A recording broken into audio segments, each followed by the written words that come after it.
Good afternoon, folks, and welcome to the Sabi Sands. We've been blessed with a very easy start today. These giraffe are a few hundred meters from the main control room. They do appear to be looking very intently into this thick vegetation on our left-hand side. We have done a few loops around and haven't seen anything immediately. That's not to say there isn't something there. The nice thing about giraffe is when they do see something, they tend to really focus in on it, and they do aid in us finding animals. So they've been staring very intently into this bush for a few minutes now. So we will continue to work the area, but welcome to the Sabi Sands, to Djuma and Arathusa. Mark and the rest of the crew are just passing by on their way out now, so I'm sure you'll be catching up with him shortly. We've discussed our game plan for the afternoon, which will no doubt change drastically from our initial plans. But we do have a plan in place. We're going to work two different areas of the property to start off with. That we're trying to cover as much ground as possible. For any of you that are joining for the first time, this is an interactive safari, so you can ask us questions at any stage. On Twitter, it would be #SafariLive, and on email, questions@wildearth.tv. We will just, I think, park here for a few minutes and enjoy the view of these giraffes. It's a family of different sizes. There's a big bull on our left, and then two fully grown females, and there is a younger sub-adult around. So we've got all shapes and sizes here to start off with. And I'd just like to base myself here, because if whatever they're looking at does decide to move out of the vegetation, we've got two good views down this road, and there's also a road down to our left.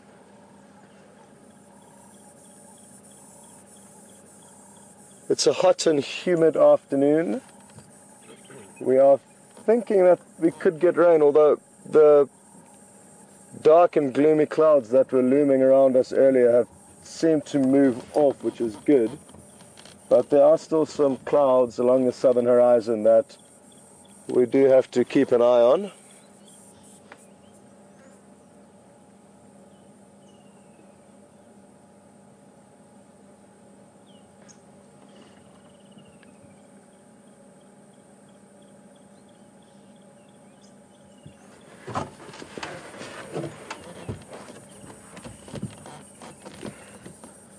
This big male is nibbling on the leaves of a marula tree.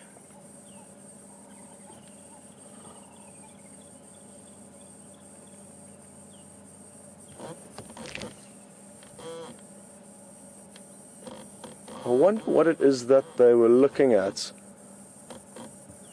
The chances of it being a leopard are quite high. There were tracks of a male leopard in this area this morning, so it could be that. They could have just got a glimpse of something small like a duiker or another small antelope and got a little bit confused. Animals do also make mistakes, so that could be the case, but not entirely sure at this stage.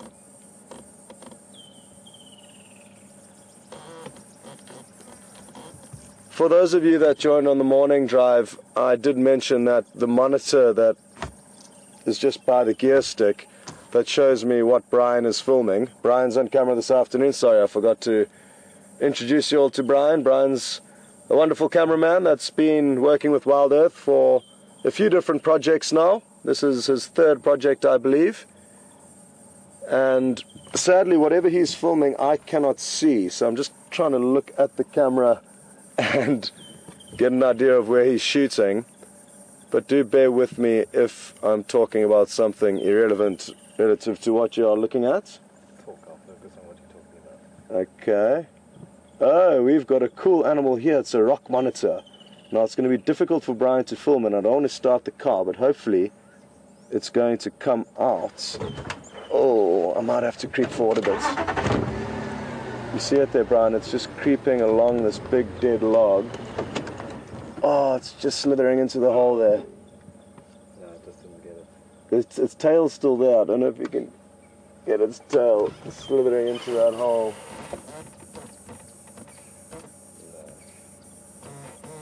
Well, that was a rock monitor lizard. I spotted one a few weeks ago, perched in a cavity in a marula tree, about halfway up the tree, and it's one of their favorite places to hang out in cavities within trees. You see this female giraffe with an oxpecker that she's carrying along as a passenger is again come to this corner and had a good look in this bush. So what I think I'm going to do is get Alex, who's in the control, who's directing this afternoon, to take you guys across to Mark and let him say good afternoon to all of you, and that way it can give me a few moments to spend some time possibly on foot, just looking through this area where I may have a better chance of finding it than in the vehicle. I mean, look at this behavior, folks. It really is awesome. You can see they're intently looking at something, and it's been for a few minutes now. We've driven past once and had a look here and come up with nothing, but surely there must be something here. I mean, look at that intent. She's bending her head down to get a better angle.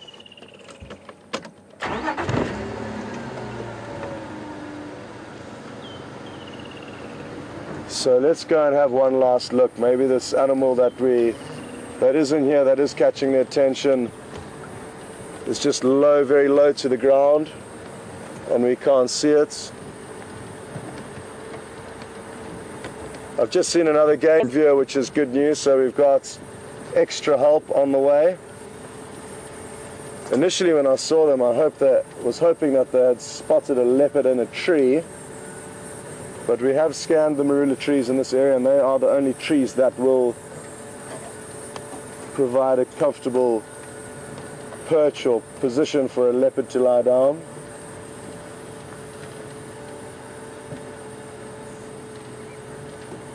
They could just be looking at these termite mounds, which look fairly lion-like, I guess.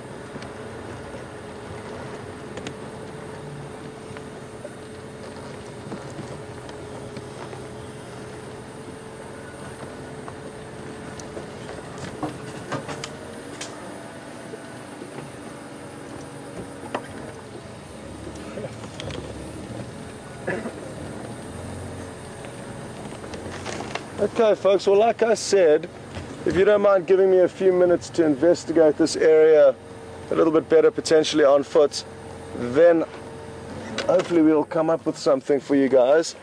And in the meantime, you can head off to Mark and see what he's up to.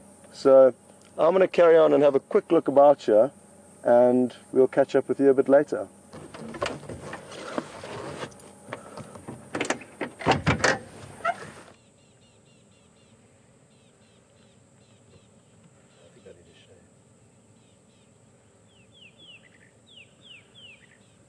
Good afternoon, everyone. Welcome to Djuma Game Reserve and welcome to our PM Safari. Scott, I noticed, had some wonderful giraffe. My name is Mark. You're going to be joining me and Scott intermittently throughout the drive. This is the jigger, and we're going to be heading to a different area trying to see what we can see.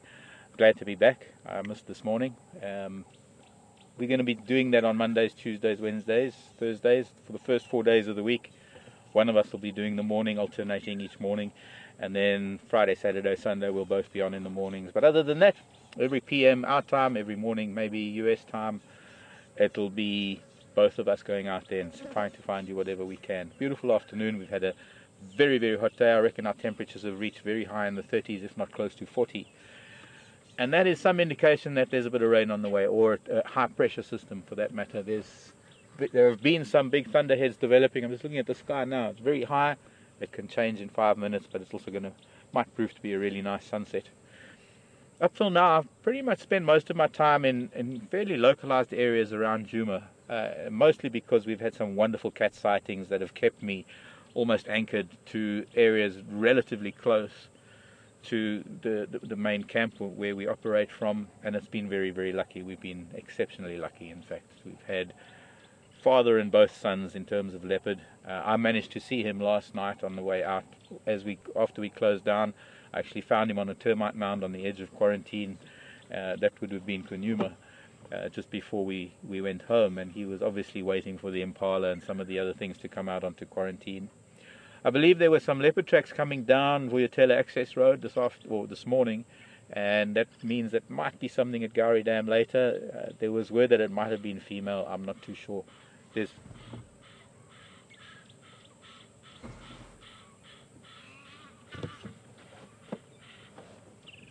Sorry, Egyptian geese started alarming and they've just flown away.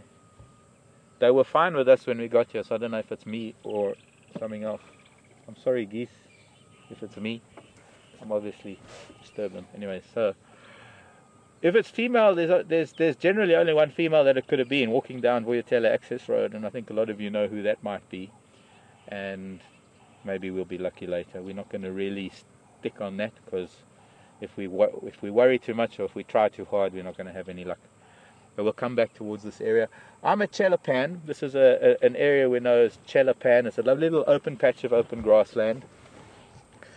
And there's a little pan, a water pan down below that some of the past viewers, we've had some really amazing sightings of young leopard. Karula's boys, her second litter, played here quite a lot. We often found them on the edges of this little water hole.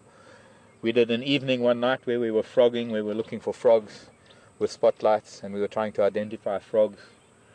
So this is a particular area of Djuma that is quite central, and it's quite well known for some of the things that have happened here. We often find buffalo. There even used to be a little crocodile that lived in here for a while. And I have no doubt that over the next few weeks we're going to be finding some interesting things happening. The rains are going to come, it's going to fill up with water, and the foam nest frogs are probably going to be laying their eggs in a number of the branches of vegetation that are hanging over the pan. Very interesting concept, the way these frogs make these foam nests. So we're going to carry on. I'm going to go through the riverbed, and we're going to head up either Bateleur or one of these roads whose names are forgotten.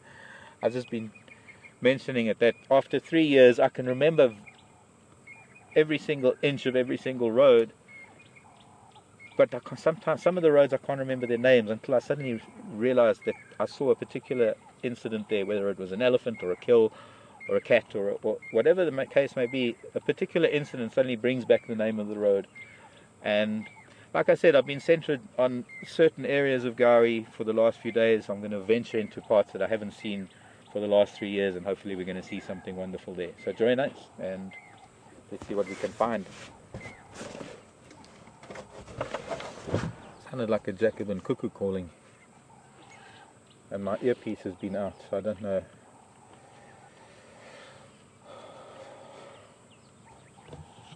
Hopefully all's running well.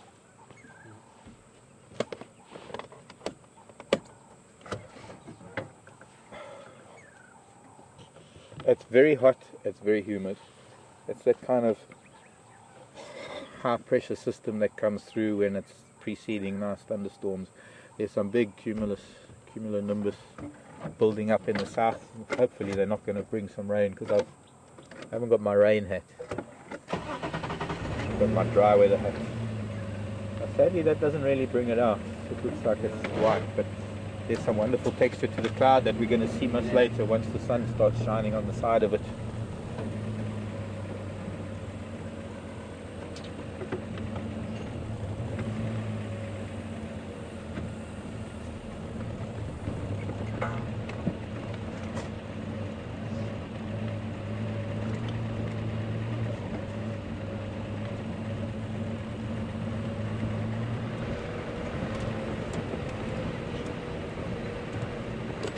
Nadav is on camera today,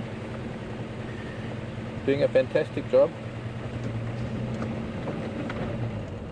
Oh, we've got ellie tracks in the road. Being a bull, elephant bull, heading down. We're on Twin Dams Road now at the moment.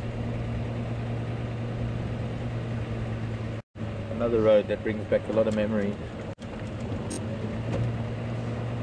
Actually, I was thinking of bringing a Land Rover wheel nut, dropping it here one day so that somebody could find it, but I couldn't trick people like that, because then you'd never forgive me. We're approaching a spot where Tara and I one day had a flat, and we changed the Actually enough to reappear. Well, I was going to go this way, but they're not fresh. A whole herd of elephant moved down Twin Dams Road towards Twin Dams, but possibly during the night those tracks are very old, or old enough that I'm not too excited about them.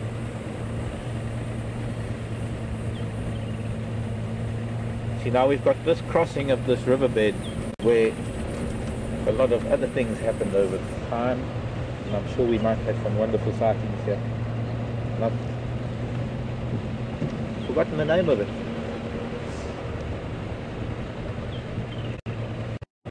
There's Mumba Road, there's Bachelor Road,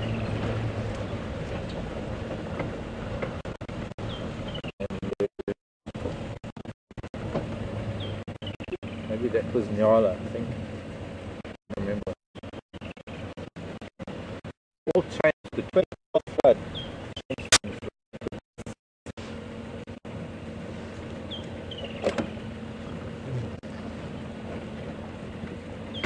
This whole, look at this. It's rather unusual that a leopard would actually spend time with brand new cubs on that road, but she did. And the reason, I think one of the reasons why she did, is that a lot of the traffic that travels that road is transient. It just moves through the area, and because there is traffic, there are not many game drive vehicles that actually traverse through that road. There are drainage lines that are almost impossible to get into with a vehicle.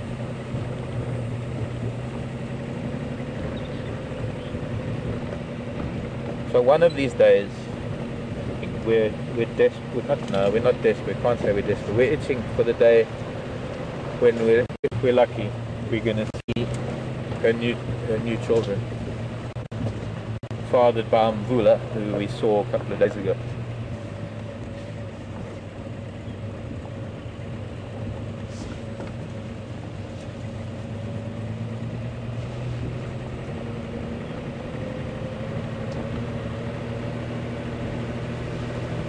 And being live and being the way things work with us on a live drive, all of you anywhere in the world, it would be really nice to interact with you. And in fact, one of the most enjoyable things about, no, sorry, I can't say it's the most enjoyable, because the most enjoyable is sitting with an elephant or something. But the second most enjoyable thing about being on a live drive is the interaction that we can have with you. Or maybe that's the most enjoyable, that we can sit in the with an animal and be able to interact with anyone anywhere in the world.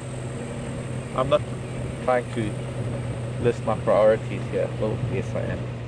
But it is amazing. You can talk to each other, even if it's through Alex in Final Control. So do send questions. Questions can be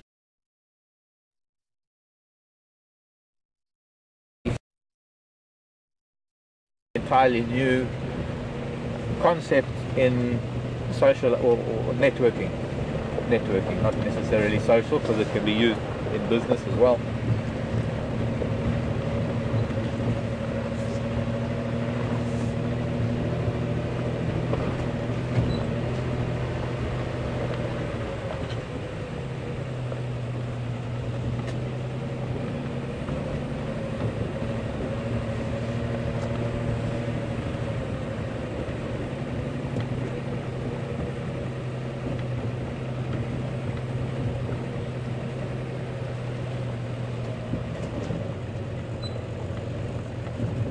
Question from Chris on Twitter. Chris Rogue on Twitter. We're now on Drakensberg Drive. I don't know if we still have the map available. There used to be a link on the website where you could call up a map of Djuma. It might not be on it. Okay, no, I've just suddenly realized that, and I'm getting it in my ear, so of course I understand why we don't give maps out anymore. And I'm going to stop telling you which roads we're on, I suppose. I don't know, I've got to think about this. I'm sure I might have to do that. Poaching has become such a problem that it's really not wise to do things to mention where I am. So we're on Djuma. But Chris was asking, are there any species in Djuma? Yes, there are. Yes, there are, Chris. there are a number of introduced species. Fortunately, not too many. No, I would think that Nyala perhaps is one species that's introduced, or might have even been reintroduced. I doubt whether it was reintroduced. But I need to research further the historical distribution of the Nyala, because as far as I'm aware, Nyala mostly only occurred down in KwaZulu-Natal, in one of our suburbs or provinces, along the southeastern coast of South Africa, and that many years ago there were no Nyala in this area, but there were a lot of properties that introduced not Nyala for various reasons, mostly because there was a great diversity of antelope, but if people wanted to see a Nyala, they would have had to go to KwaZulu-Natal, and in order to satisfy people's need to sort of cross certain species off the list for whatever reason that might have been. Hello, Ellie. Okay, Chris, we're going to get back to your question shortly, because I've got a lovely Ellie bull. He looks kind of familiar. Got a big shark bite out of his left ear. And I'm just going to try and get, please bring the leg in please. Yeah, it's just on the gauge. Oh, this is the boy that's got a half trunk. Jumbo Bona. I remember meeting an elephant like this in East Africa, and I need to get my binoculars out. Now I want to just mention that nature is resilient, and animals that have met with some mishap over time have amazing powers of recovery and ability to adapt to changes in their physiology like this, which is, who knows what it was that might have caused his trunk to or to lose his trunk.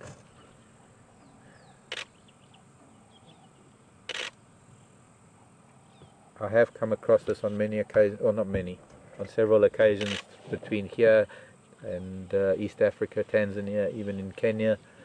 Unfortunately, very often it's due to a snare, getting the trunk caught in a snare. But I have heard from some elephant people that it is also possible that an elephant just puts his trunk in the wrong place. Now, it's a very important greeting between elephants, particularly if they haven't seen each other for a while, is to put their trunks in each other's mouths, and maybe in trying to placate another elephant might have done that. I personally don't really believe that it could have been an elephant biting it. There's a possibility of maybe snake bite causing a cytotoxic necrosis.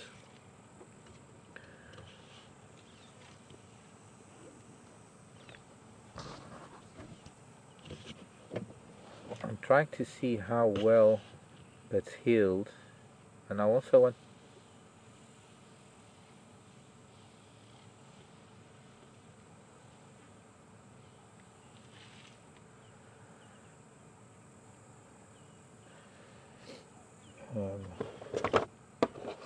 not to worry, I've got a number in my head.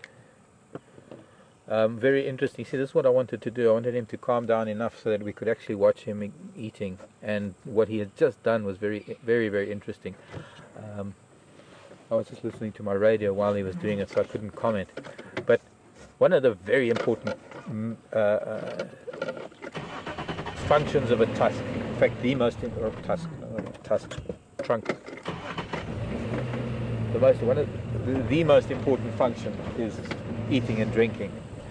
And elephants who have lost part of their trunk, I've noticed them using just their mouth, or maybe just using part of their trunk to guide food to their mouth. But what was interesting now is there are nice long grasses, green grasses, and he managed to pinch the grass between his trunk and his tusk. Now grasses are also pretty important for their diet, as much as eating bark and branches and roughage are important. So his ability to adapt, not having the two little fingers at the end of his trunk, and being able to either use his feet, and I can tell you some wonderful stories of elephants who've lost the tip of their trunk, who are able to adapt remarkably well and either use their trunk and their feet or their trunk and their tusks, and they maintain their status, they maintain their health, they're able to adjust, much as us humans are, those of us who are unfortunate enough to come across, or rather to have an accident and find ourselves restricted by limb loss, or people who are born with restrictions, and how people are able to adjust. I can remember, I wish I could remember his name. There's a chap from Australia who was born without arms and legs, yet he has done probably more stuff in his life than I have, a fully abled person. And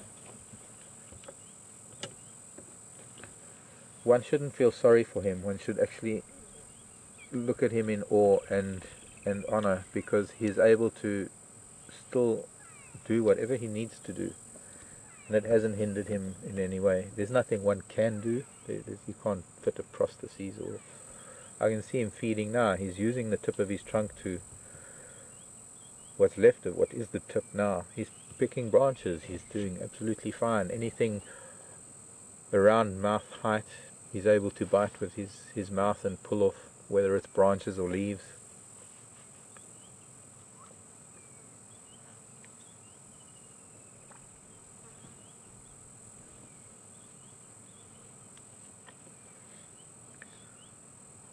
He was showing some nervousness with us driving, but he's calmed down now that we've stopped. So I'm hoping he's going to let us watch him a while, and I'm very interested to watch him. I'm interested to see how he's adapted.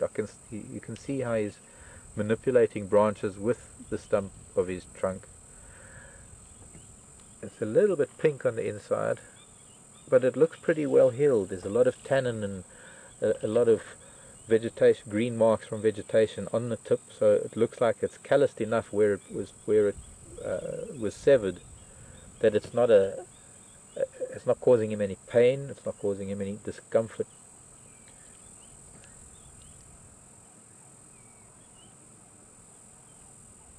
I thought I recognized that hole in that gash in his ear, but I can't say that I've ever seen this early before.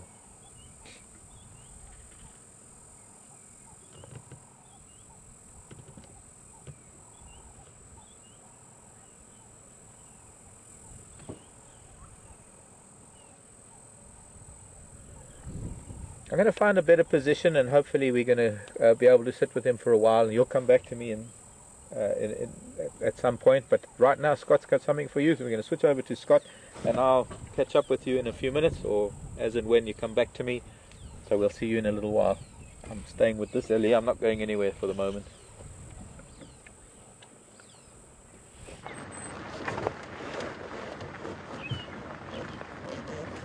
Welcome back, folks. This morning I forgot to ask about warthogs, and apologies for that, but I did promise that we'd come and look for them this afternoon, and we've hit the jackpots. We have found the female that I was hoping on finding, and she's got her little piglets with her. So stand by for some entertainment from these little critters.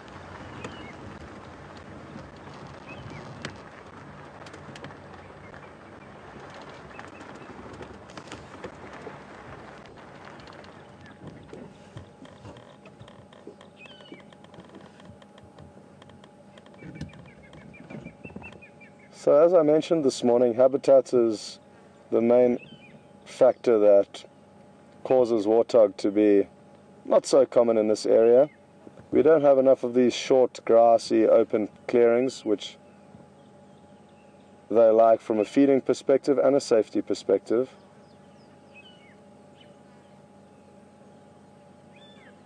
But nonetheless, we've managed to find some warthog eventually.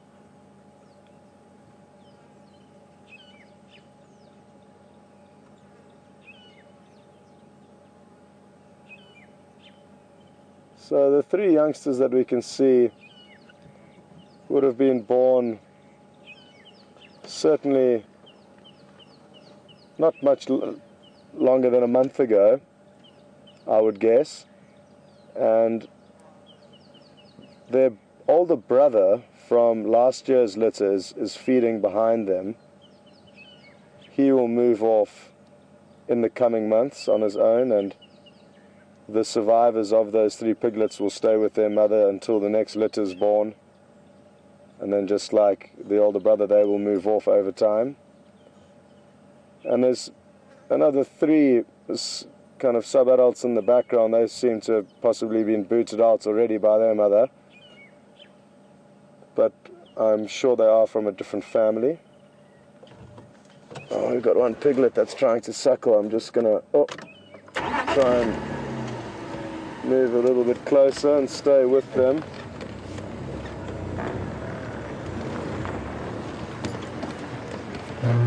They are so small that we do need to try and get a little bit closer to them so that you can see what's going on.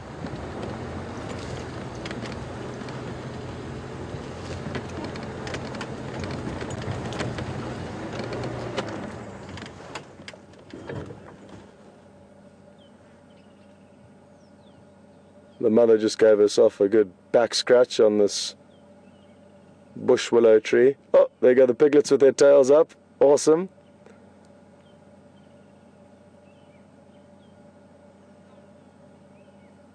It's a characteristic of warthog, erecting their tail as they run, and this allows other members of their sounder to follow them through longer grass. It's a follow me signal and adaptation, and for us it's just good humour seeing them running along with their tails in the air.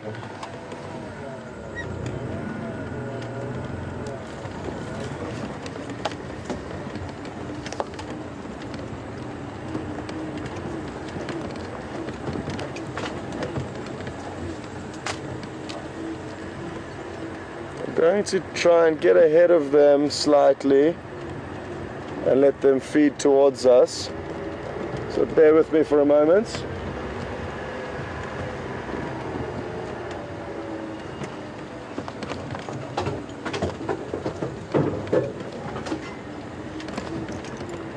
Oh, we're seeing a few big buffalo bulls over there, but they are being upstaged by the smaller warthogs today.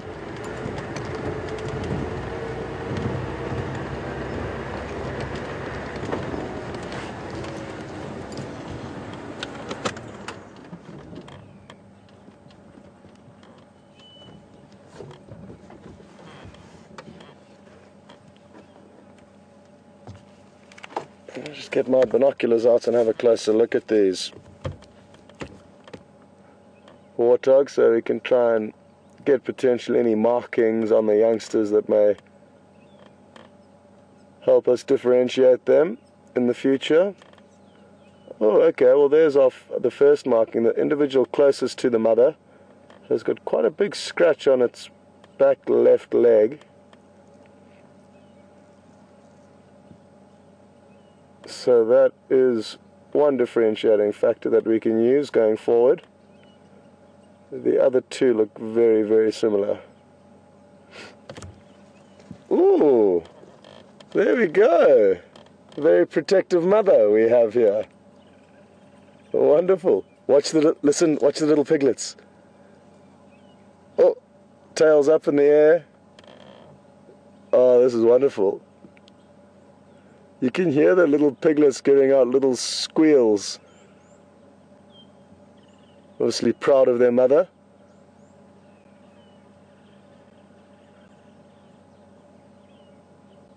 Now that's the mother with her son.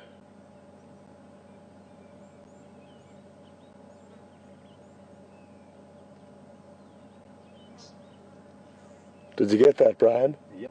Well done, sir. Well done. That was really cool.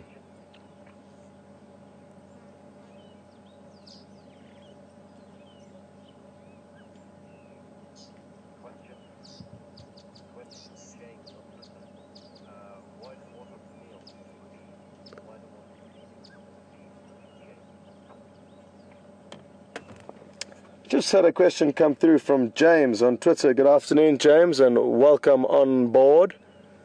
James has asked why they go down onto their elbows or knees to feed, and I was waiting for somebody to ask that question rather than just letting you all know.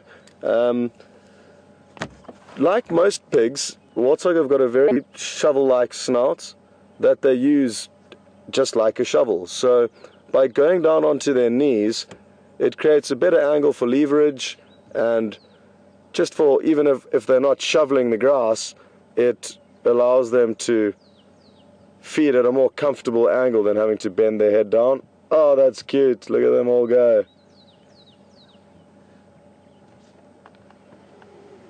So James, yeah, it's simply just to make life easier for their feeding. They do it commonly wherever you find warthog, and it just gets them a little bit lower to the ground, and they feed a lot on roots, and the closer they get to those roots, the easier it is for them to get out. So let's wish those warthogs all the best. It's when they head into thick areas like this that things can go wrong for them. So I'm guessing at this stage of the afternoon she'll actually be heading back to their burrow. It would be a termite mound, an excavation in an old termite mound that they will all reverse into. And by reversing into the termite mound, if any threats come from the front, she can come charging out head first with her tusks. I've once seen a young male leopard lying on top of a termite mound, and it obviously done this several times. It knew of the termite mound, it knew that it was active with a warthog family, and the warthogs had tiny little piglets. And warthogs have quite a relaxed start to their day. They don't get up too early, and they kind of lie with their nose just poking out the entrance of their burrow in the termite mound until they feel safe. Obviously, leaving a termite mound in the morning must be an exceptionally scary experience, because you don't really know what's waiting on top of the termite mound. And this was the case one fine morning when I was watching a young male leopard. He was lying perched right above the exit hole, waiting for these warthog to come out. And I couldn't believe how incredible it was, because every single warthog made it out that hole before the leopard managed to pounce. And we all know that leopard are extremely agile and speedy animals, so I was quite shocked that the leopard didn't manage to grab one, lying literally on top of the termite mound within which their burrow was excavated. So they are evolved and adapted to escape, don't get me wrong, but it is in this thicker vegetation that things do become dangerous for them. Now, we got lucky with the timing there, and that's important to take knowledge of, or take notes of. Brian's just showing you some of the clouds this afternoon, which have cleared up, which is wonderful. Earlier there were a lot of cumulonimbus clouds, which are very big, white, vertical, puffy clouds with black bases, but they have seemed to move off, which is great, so it doesn't look like we're going to get wet. But yeah, very lucky with the timing so far this afternoon, folks. We got here, spent 5 good minutes with the warthogs, and then you can see they disappeared into vegetation where it would be impossible for us to follow them and view them. So, okay, so there's a bird there, and I've been watching it for a few minutes now. It's a lilac-breasted roller. It's a very pretty bird. And what we're going to do is we're just going to spend a few minutes here. When they fly, their real beauty is really exhibited, because a lot of their most electric colors are underneath the wings or in the wing feathers. And you heard me going, earlier it had just taken off and it was flying straight towards us, doing a spectacular show. And what it will be doing is it'll be perched there, waiting for any insects or bugs to fly up, and then it'll swoop down and catch them, often on the wings, sometimes on the ground. But what I'm going to risk doing is heading a few meters closer and then waiting for him to perform his next hunt, or her hunt. I'm not sure exactly if it's a male or a female. Oh, it's looking like it might be coming soon. Or was it just repositioning? What do you think, Brian? I think it's about to fly. Okay. We'll give it a few moments then.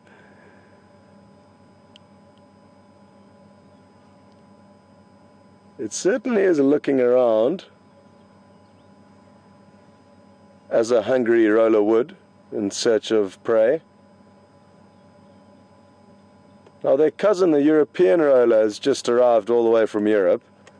I saw my first one, and Mark actually saw his first one. We both saw our first European rollers for this season on the same day, which was about 4 days ago, but haven't seen any since. Now the European roller is not as impressive, in my opinion, as the lilac-breasted roller, which we are viewing now, but still a very pretty bird. And nice of it to come all the way from Europe to spend its summer here. It'd be nice being a bird that migrates. You just, on an endless summer throughout your life, following the sunshine.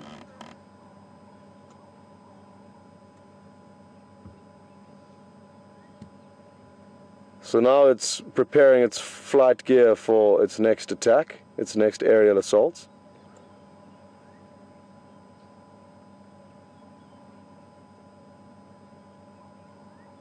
Okay, Brian, should we creep forward? We are going to creep forward a little bit, try and get you a tighter shot while he does sit there preening himself. And that way, at least you got a better view of him until he does take off again.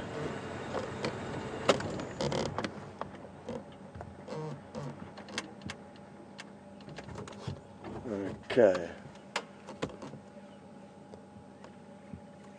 Now the problem that Brian faces is that it could take off in any kind of direction, so at a high speed.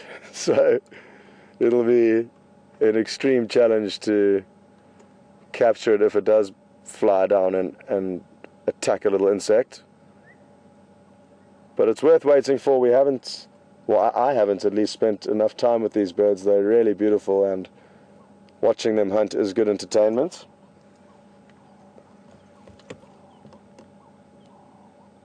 Sure. I've eventually just lifted up my binoculars now, and it really does exaggerate or emphasize how beautiful it is when you do get a little bit closer up on it. And I'm sure you guys are viewing at quite a tight angle from the distance we're at, which is wonderful. Also, the dark clouds in the background certainly help the contrast.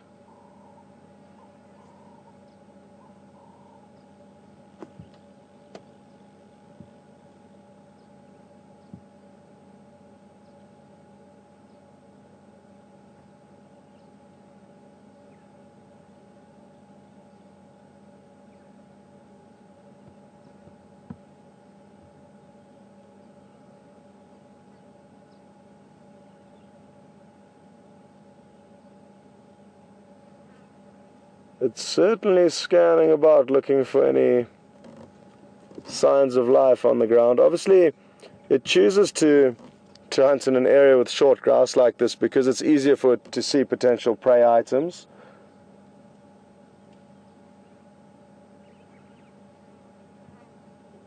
I guess it's a trade-off between potentially there being more insects and bugs and longer grass, but less likelihood of being able to actually see them. And unless you can see them,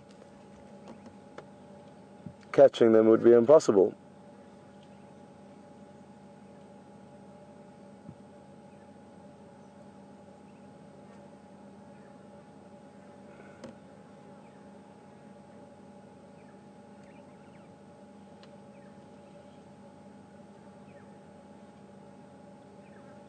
Now, despite this bird being exceptionally pretty, it doesn't have the best call. Now, there's a bird calling in the background, kind of a, and I'm not sure if you can hear it, but that is a beautiful call, and that's a black-headed oriole. The lilac-breasted roller's call is sadly quite a loud squawk, an attractive squawk. I will certainly point it out again when we hear it. We did hear one squawking this morning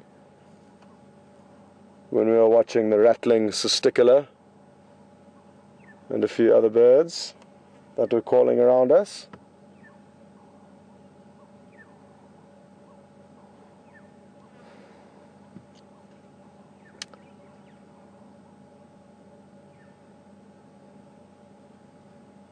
There we go. Boom. Boom. Has it got something? Yep. Oh, a little hors d'oeuvre. Great stuff. Well, folks, that is a seriously beautiful bird you've just witnessed hunting. Aerial attack from a lilac-breasted roller.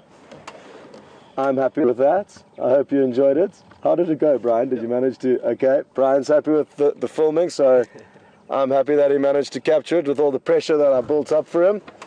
And on that note, I think we can continue. This little patch provided us with some wonderful entertainment from that family of warthogs, the mother chasing away those sub-adults that were obviously getting a bit too close to her piglets. And then the lilac-breasted roller making a kill.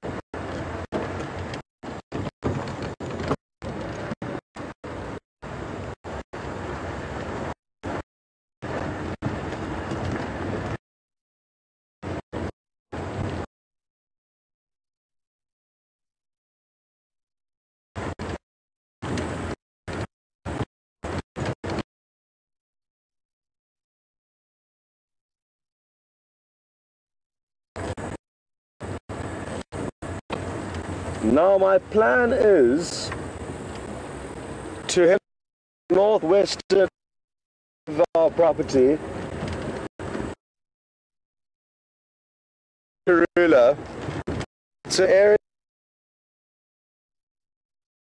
that we, or they have been followed. She has been followed for many years with Wild Earth and Djuma. She's a resident female. People have witnessed her raise 7 out of 8 cubs to maturity, which is an exceptionally high rate of success. And she was seen mating a few months ago with a specific male leopard called Mvula. And according to when she mated, she should have given birth around this stage, possibly a few weeks ago. So we've noticed a large change in her behavior, especially from those people who have spent a lot of time here over the last years. I'm still a newbie, so I'm learning the ropes. But from what I've heard, she's changed her behavior. She's headed into an area where she has given birth before. And because she hasn't been seen, we do think she may be focusing a lot of her attention on obviously raising her cubs. Now, there's not much or nothing cuter than a small leopard cub, so we will do our best to try and find them, and the starting point is simply driving around the area where she was last seen. So even though that was probably 10 days ago, possibly more, we will spend some time here and hopefully get lucky with some tracks, or who knows what we'll find. But my plan is to try and find her. If my reception breaks up, folks, you might switch over back to Mark. I am heading into an area that I know sometimes causes trouble with reception, so be prepared to join Mark, whatever he's up to at the moment.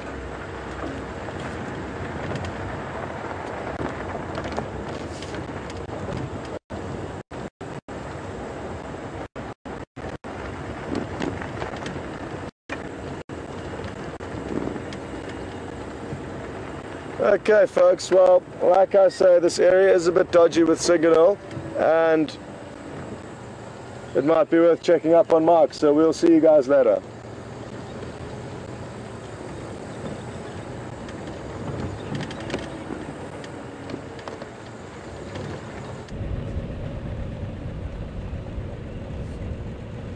Welcome back to the Jigger. Hi everyone. Welcome back to my side of Djuma. We're up on sort of the northeastern area, eastern side of Djuma.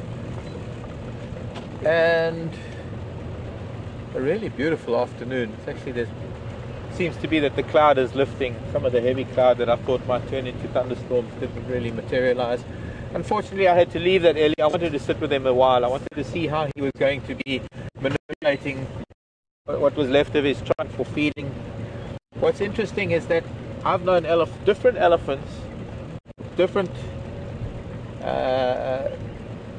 lengths, or I suppose different lengths of the trunk that has been lost, behave in different ways. They had an elephant in East Africa, up in Selous Game Reserve in Tanzania, that had lost perhaps only a few inches of trunk.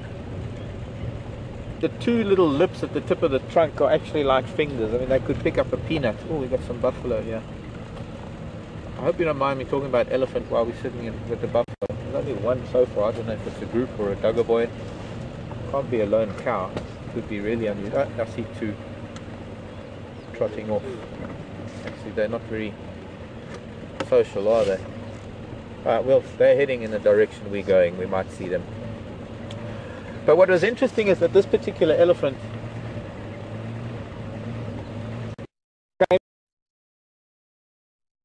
when it came to the marula fruiting time, which is around January going to February, the two fingers on the tip of the trunk are vital in picking up small things like marula fruit, and well, I mean, they could pick up a peanut off of the ground if they had to. So when it comes to losing those two little the two little fingers at the tip of the trunk, it kind of limits an elephant to what or how small or what kind of things that they could possibly eat, and I suppose it prevents them from getting certain things. But he had learned, this particular bull, young bull, had learned how to eat marula fruits by loading them up in his nostrils, in his trunk, like a pea shooter, and then actually popping them in his mouth, sort of 4 or 5 at a time. It was actually one of the funniest things to watch. How he would just sort of load up his trunk with these little marula fruits. They're starting to grow now. We'll probably find some that have fallen on the ground because they get knocked off the tree before they ripen. We'll find some green ones, and I can sort of give you a better idea of how that happened. Nice to see this pan full of water.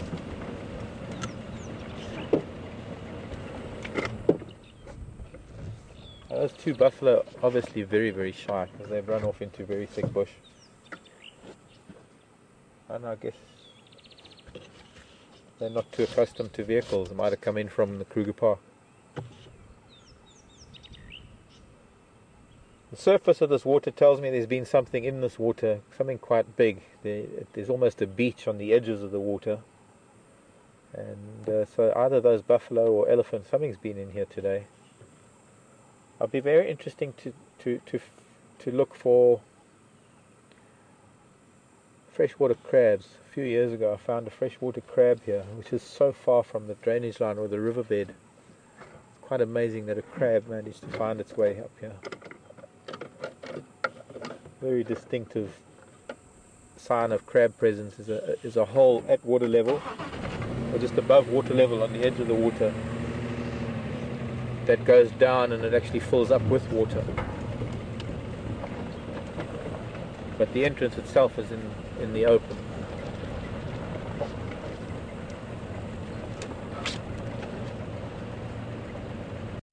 Getting back to a question about introduced species, I was talking about Nyala, and as far as I know, Nyala is probably about the only introduced species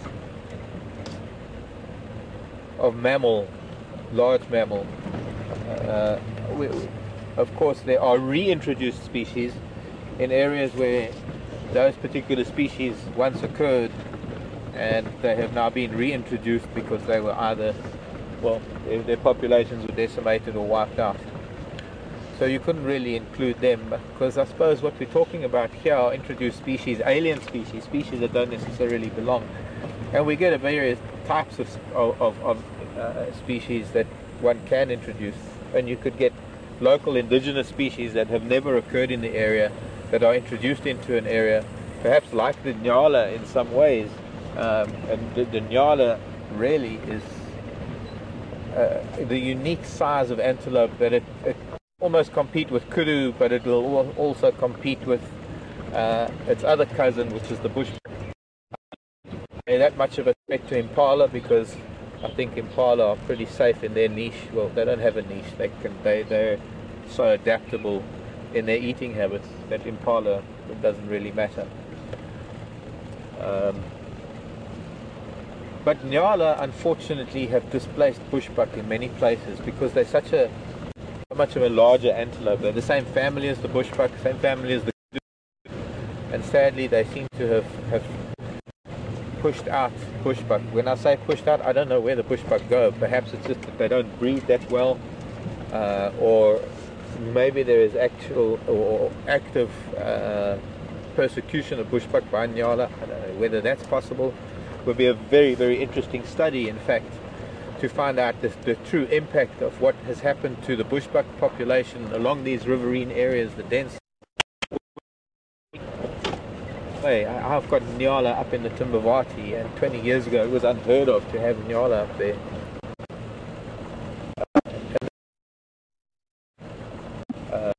Fine drainage towards, or rather down drainage lines towards main rivers, and from there they then venture up dry riverbeds and into new areas where the vegetation allows them to survive very well.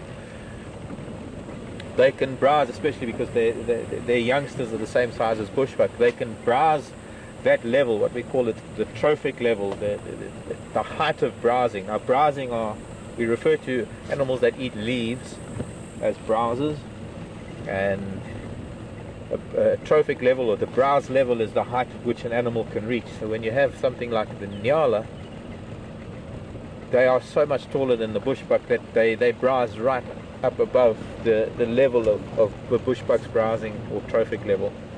Hence they can leave very much behind. And it might appear that there's a lot of vegetation, but of course what happens is the toxin levels in trees can prevent bushbuck from then feeding once nyala have been there. Oh, there was dwarf mongoose. Unfortunately, there are introduced species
nest web with the sun coming through it. Now, one of these days, I'm changing subjects like I change gears in the jigger on an uphill. A magnificent web, and this is a web that belongs to the social spider, or the community nest spider. It's one of the only communal spiders we have here. Just hearing squirrels shouting in the distance in this drainage line. Anyways, I'll ignore the squirrels for now. I'm telling you about spiders. One of these days, just after sunset, if we find ourselves up in this part of the world around sunset, these spiders are nocturnal, so we're not going to see any out on the web right now, but they are quite remarkable. This is mostly, in fact, it's only a community of females, and this particular nest must be several years old. In fact, I wouldn't be surprised if I stopped and spoke about it 3 or more years ago.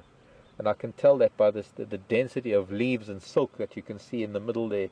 That's got to be well over a foot long from end to end, left to right, and it's probably got to be about 6 to 8 inches deep at its deepest point.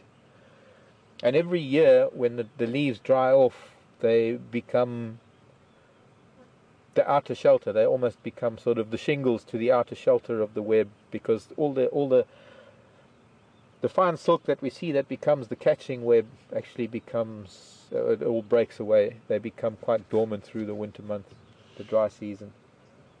And a lot of the dry debris and old insect husks form almost like a shingle roof, a shingled shelter around the center part of the hub. Each spider has its own little entrance to the web, and each spider will come out and react to any insect that it feels closest to it. Sometimes you'll get a very large insect that gets caught up in the web, and the more spiders that are needed to subdue it and carry it back to the center of the web, to the city as it were, the more will come out and assist. And that's truly a remarkable example of a communal species in the arachnid world, whereas most spiders are solitary. So something to look forward to maybe in the evening.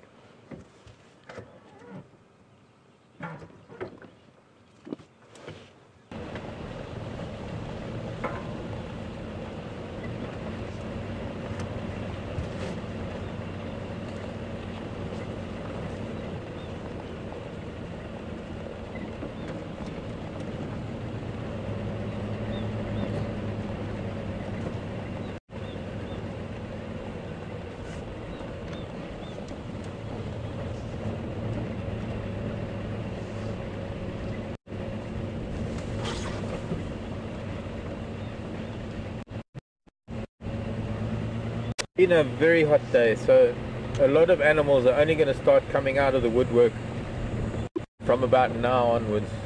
We did see some kudu after we left the elephant, but they were also pretty shy. They ran off into the bush. Just a group of kudu cows. Hot and humid today, the most beautiful summer's day.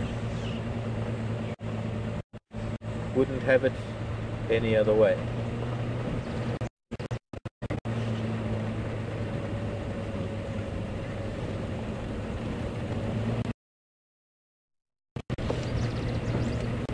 And I'm not for I am unfortunately flower. Unfortunately,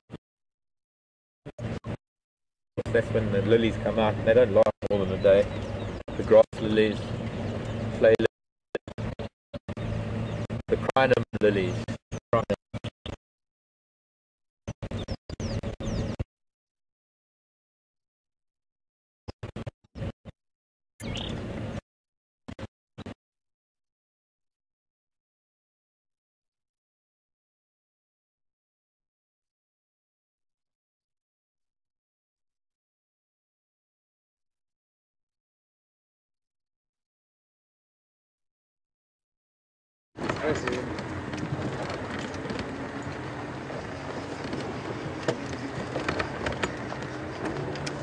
Welcome back, folks. I believe Mark headed into an area with no signal, so hence the rapid change around with no goodbyes.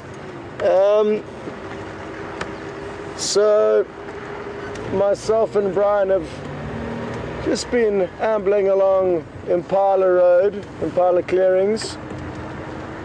Nothing to report from there.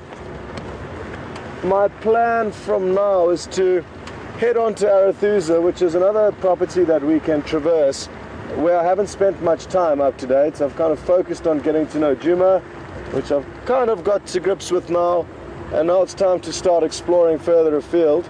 So I was there yesterday afternoon. I'd like to spend time there today. I'm about to get an update on the radio from the guides that are working and spend more time on that property. So hopefully they'll have some good news for us. But if not, that is fine, because just because that wasn't anything found this morning doesn't mean that there's nothing there. So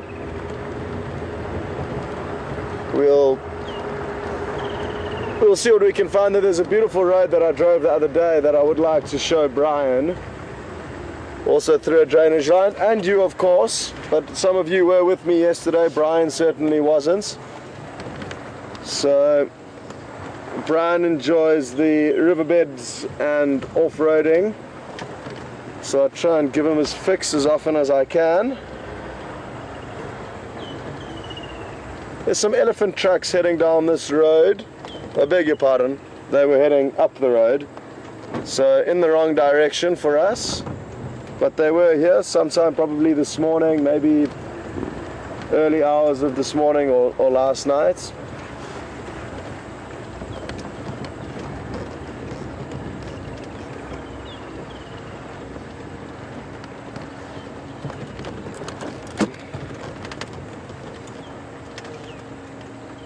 We've got a question that's just come through.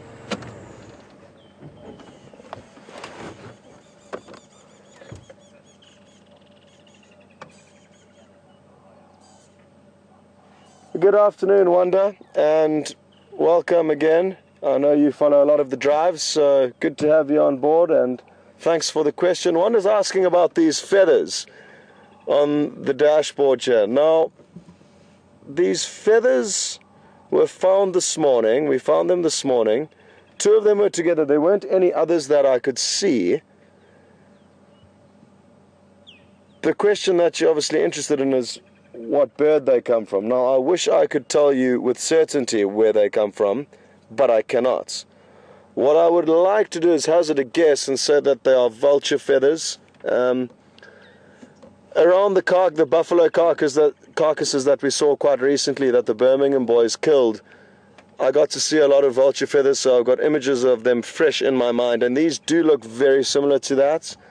But a lot of the raptors or birds of prey have got similar colors, a lot of varying shades of brown, and they do have similar sized feathers. So I'm not entirely sure, but we're going to go with vulture. If you've got any other suggestions that you'd like it to be or think it could be, I'm happy to have one vulture feather and another feather from another bird of your choice.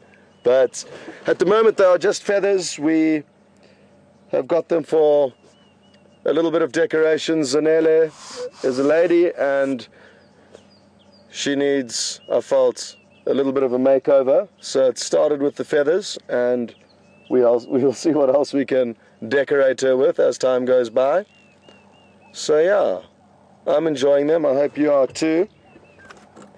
And now I've just had a quick look at the map and established that we are on Knobthorne Road. Now, a knobthorn is a kind of tree. This is one of them on our left-hand side right here. Their leaves are very distinctive in that they look like Mickey Mouse ears. If you kind of hold them up like that, you get that Mickey Mouse ear effect. So that's the Mickey Mouse ears of the knobthorn tree. They've got very many curved thorns on them, so not a tree that you would like to brush past when you are driving on these open vehicles. And now this is a young individual, so you can't see, it hasn't developed the knobs that obviously a knobthorn tree, which does have prominent knobs, or almost spiny knobs that grow out of the bark or the trunk of the tree.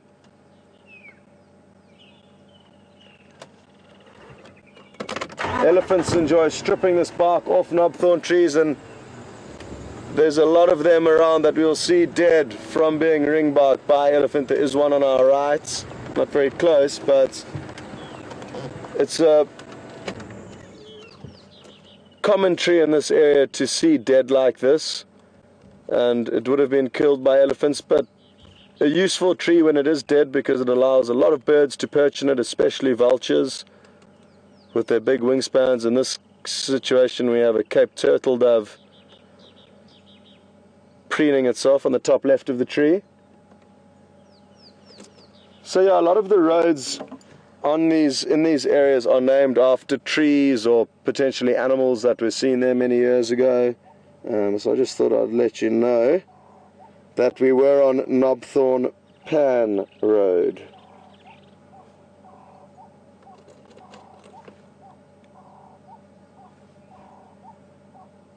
The Cape Turtle Dove's calling for us, which is wonderful.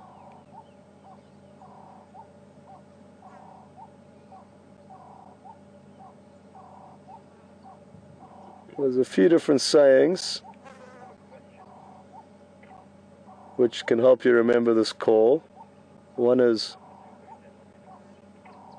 work harder, or drink lager, then it stopped. But those are two little rhymes that you can use to remember the call of the Cape Turtle Dove.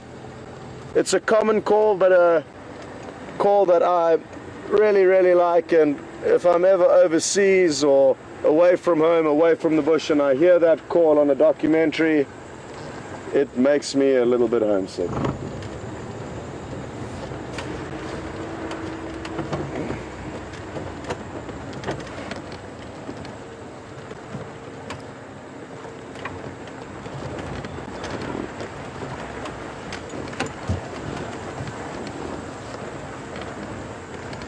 Alex, go ahead with your question, buddy. I'm ready for it.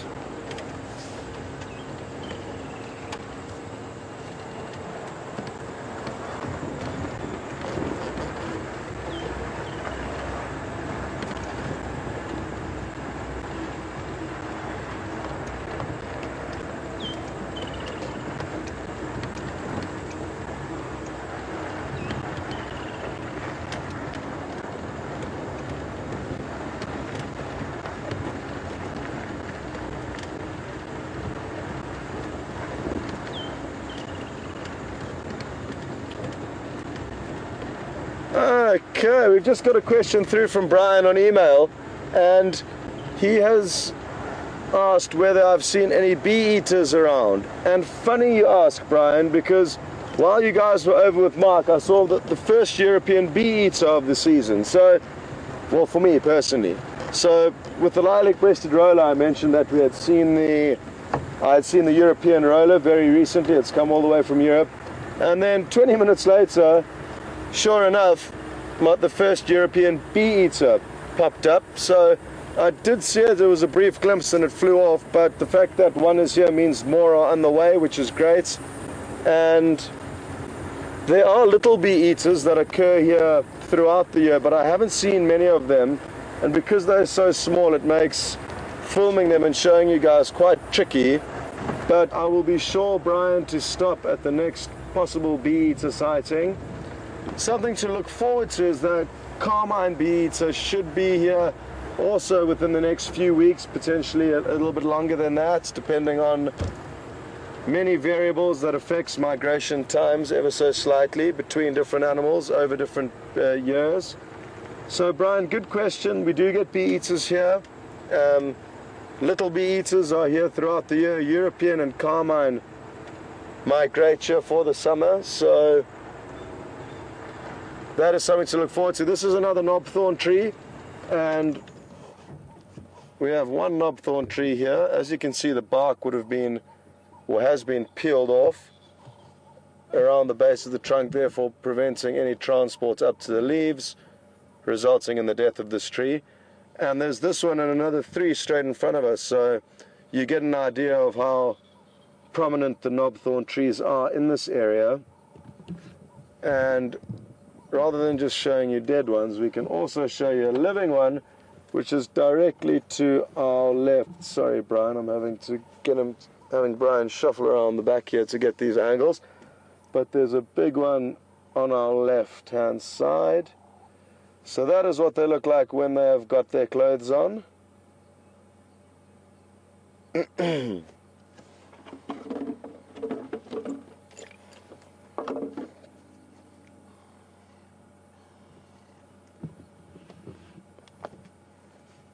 And I'll still need to find a good example of one that is displaying its knobs, that causes them their name.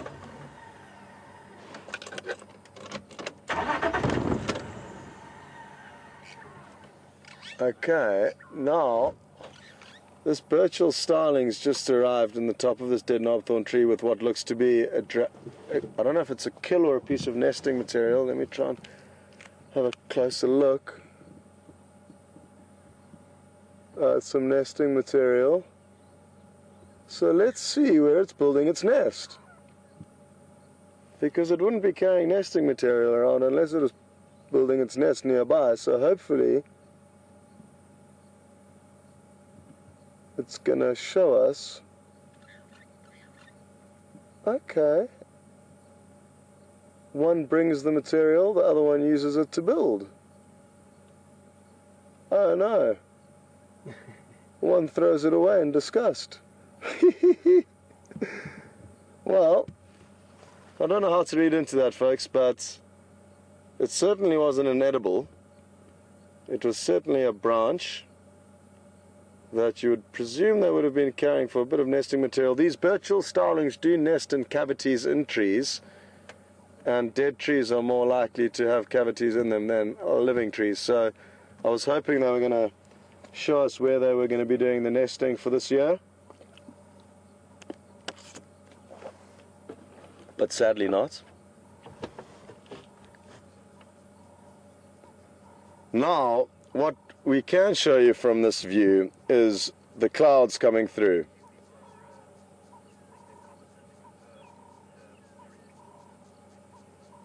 So in the distance you can see these beautiful big cumulonimbus clouds that are gathering some major momentum, and they are coming in our direction. So that is south, the direction we are facing, and that's typically where we get the majority of our storms from. So hopefully we'll make it through this afternoon's drive without getting caught by that, but that does mean trouble. There is a chance it could obviously pass either side of us, to the east of us or to the west of us. But wherever that does decide to do its business, people are going to get wet. Really beautiful scene though. Dramatic bank of clouds on its way in.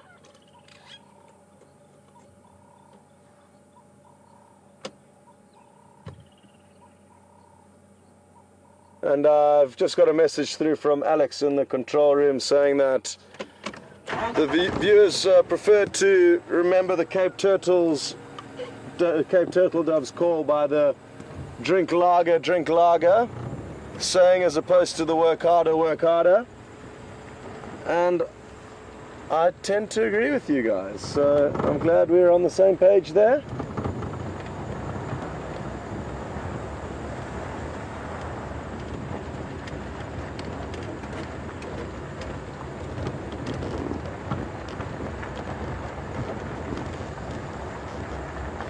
Oh, the temperature is so cool and crisp this afternoon, which is a welcome relief after this morning's drive. This morning it was baking.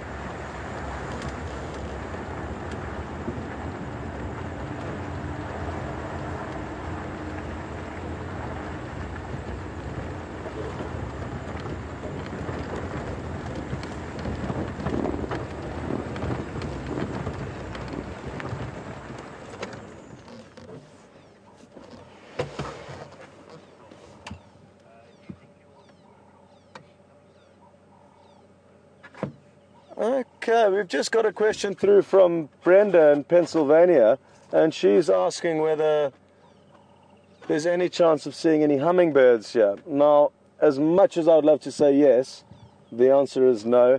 I've never actually seen a hummingbird in my whole entire life, and you only get them in certain places. I think South America is one of them, but as far as I know, it's typically quite tropical, jungle-like environments that you do find hummingbirds. I stand to be corrected on this. I know you do not get any hummingbirds in southern Africa and potentially in Africa as a whole continent. We do have a similar bird called the sunbird. It's often equally as beautiful and pretty as the hummingbird, and they also feed on the nectar from flowers, but they don't hover. They don't have that incredible ability to hover while they suck out the nectar from flowers, they actually land and use their long recurved beak to be able to suckle on that nectar. But good question, and I'm glad we've got some birders on board this afternoon, because there are some beautiful birds around at the moment, and the further we go into summer, the more migratory birds will arrive, so there are more highlights to look forward to, one of which is the carmine bee-eater. In terms of sunbirds in this area, it's difficult to see them out in the field. As soon as the plants start flowering, we will have a slightly better chance. Some more plants start flowering. Typically a good time in the low veld in this area to see sunbirds is winter, because a lot of the succulent plants, your aloes, are flowering, and in those areas I've found some of my best sunbird viewing in this area. But sadly that's only in the winter. Excuse me for a second, I just need to move this branch off the road.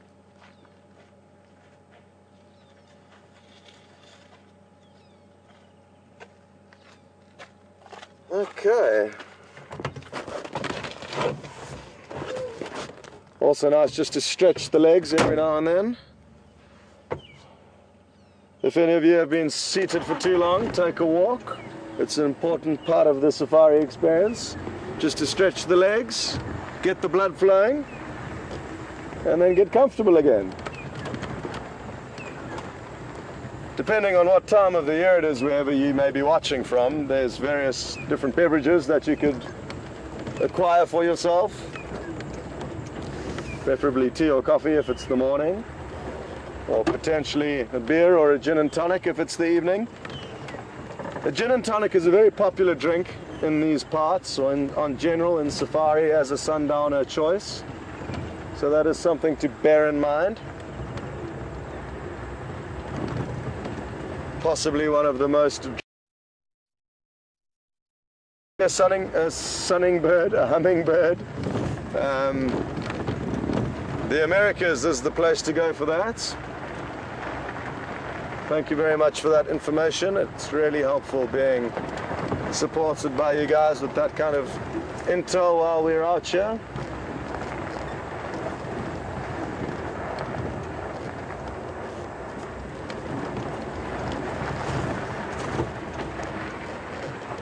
Okay. Well, a bird that I haven't showed you guys yet personally.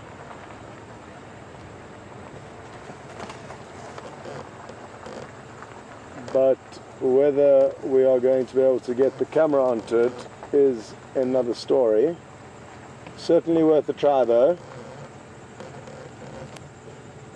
Let off a little bit of an alarm call, and rightfully so. The bird that I would like to show you is called the Burchell's cuckoo, I think.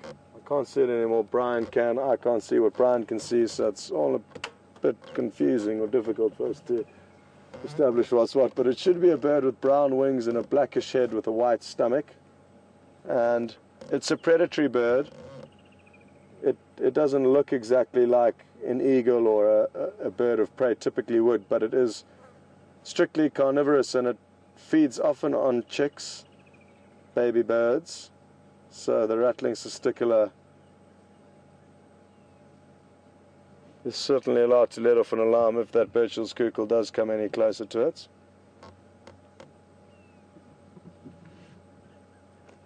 Do you think it might pop out there, Brian, or?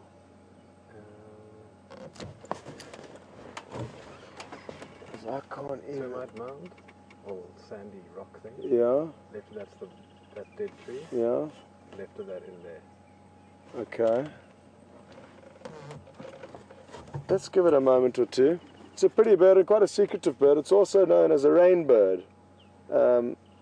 And it's got a very nice call that sounds like kind of running water through a pipe. No, that's not a good description. It's kind of goes... So, kind of like water dropping, I guess, at a high rate. And it's termed the rainbird. Some people say it calls before rain.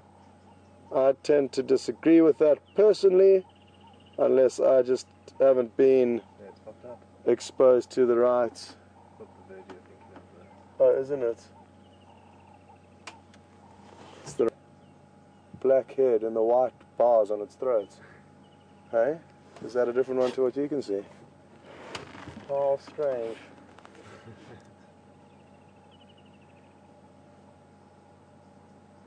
Oh, hold on. I think that little one there. I can't, oh, that tiny thing! Yeah.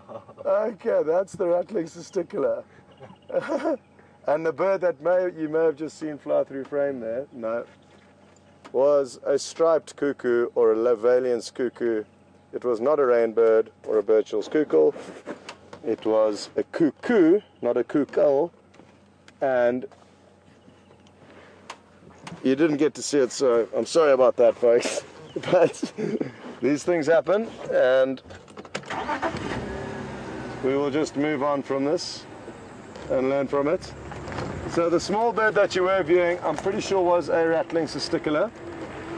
The bird that I thought was the Birchall's cuckoo was in fact a striped cuckoo, or Lavalian's cuckoo is another name for it.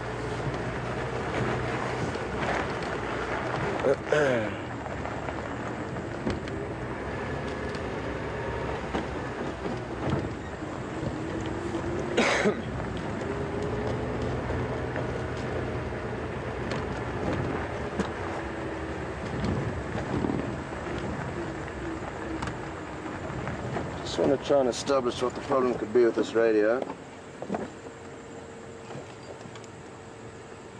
Are any stations mobile?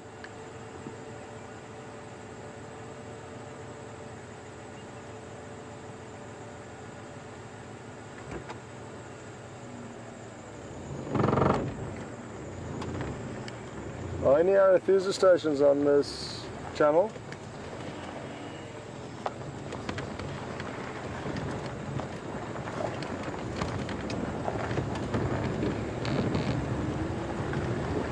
Okay, well, it appears we're on our own this afternoon, folks, and there's nothing wrong with that. I do certainly enjoy less radio traffic than more, and the fact that we've got, apparently, well, it appears that we may have this whole place to ourselves, which is great.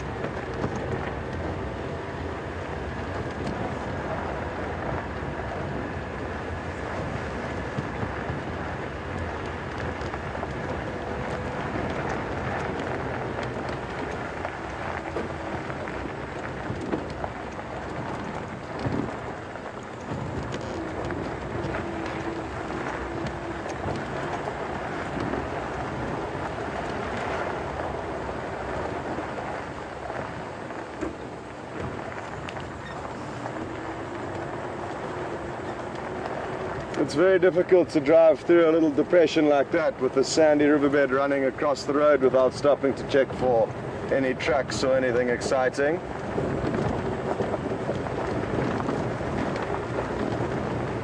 Brian and I were chatting a little bit earlier about where we saw quarantine yesterday morning, and yesterday afternoon, and we checked that same depression where he was lying this afternoon as we drove past. So once you've seen an animal in one place, especially lion or leopard, you tend to check that same spot every time you drive past again.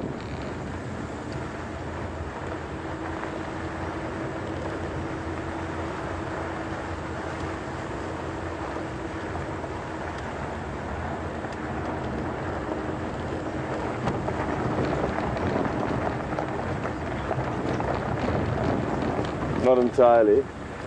Alex, can you go again with that message, please? Sorry, couldn't hear what you were saying.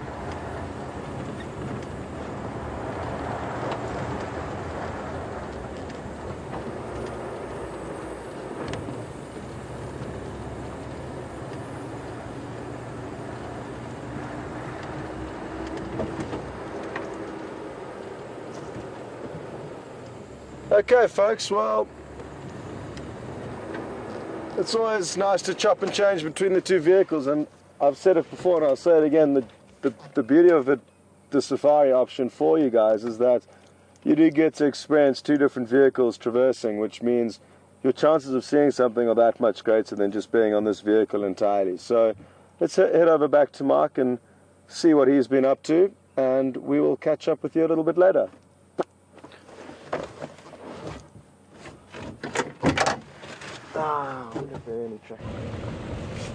Welcome back, everybody. I'm relearning roads, and I'm also relearning areas with the new systems of where I'm going to lose you, so that I can try and maintain at least a decent signal. I can't rely on the old days where we used to lose signal in the dips, which is going to happen shortly because we've got to go through this dip, but once we're on the other side of it, we're going to be fine. But it's also wonderful to see areas. There's one little section that I haven't seen in the last few days that I'm relearning, and just seeing how the rains have changed things over the years. Ordinarily the change wouldn't be as great or as distinct, but we had an exceptional flood over January of 2012, and then even last year, January, almost on the anniversary of the 2012 floods, we had also exceptionally heavy rains. There might have been other rains down here in the Sabi Sand that were different to the rains that I had north of here in the Timbavati, because essentially I am almost due north of here. But it's quite interesting to see how the rainfall varies and how it changes so dramatically in such a short space of time, or such a short distance. Well, we're going to be making our way back towards Gowrie Dam eventually. We'll take a few detours in the interim. I'm looking for tracks, nothing in particular. I don't want to try and jinx it, but I'm looking for tracks of anything that I can find, just to give me an idea of what animals are moving where. It's not necessarily that we need to follow tracks, but one does need to keep track of tracks. You need to keep track of animal movement. For example, the numbers of elephant tracks that I've seen. Saw some old leopard tracks that had headed up sort of to the east. Not so old, probably early this morning. Leopard tracks that went straight up Central Road, almost from Vuyatela all the way east onto Torchwood. They do have a leopard on Torchwood. I don't know who it is yet, but of course it's across our boundaries that we can't get to. So I think maybe what we'll do is, I think there are a couple of questions that we can answer that can get some interaction going between you, the viewer, and me, the naturalist. Questions at wildearth.tv, and there we have one. If you going through here.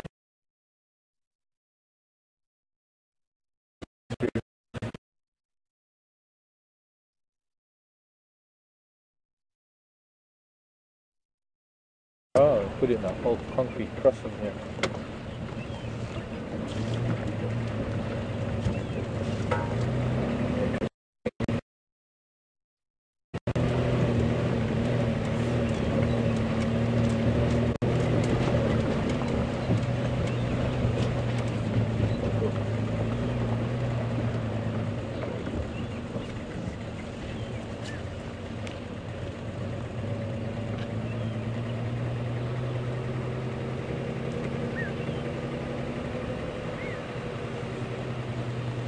Blue Jay in Illinois.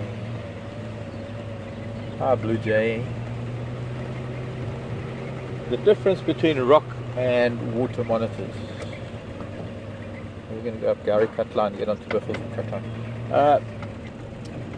Well, apart from the habitat, I suppose you're asking specifically regarding the physiological differences, I guess, how to tell the two apart. But of course, the one thing one has to remember, that when you are trying to identify things, one of the things you can always look at before you try before you become puzzled about the choices that you have, is you look at distribution. I mean, especially with birds. That drongo's dive bombing something. There's a raptor in the top of that tree. I wonder if it's an eagle or an owl.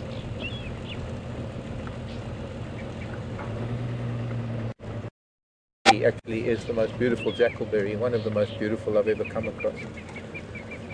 had Karula in this Jackalberry. Yeah, there it is. There's a Wahlberg's eagle up there. I don't know if you can see it.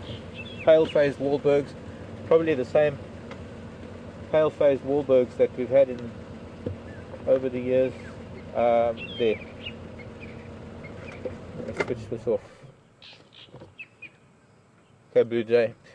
Uncanny how I get asked a question and then I find something. But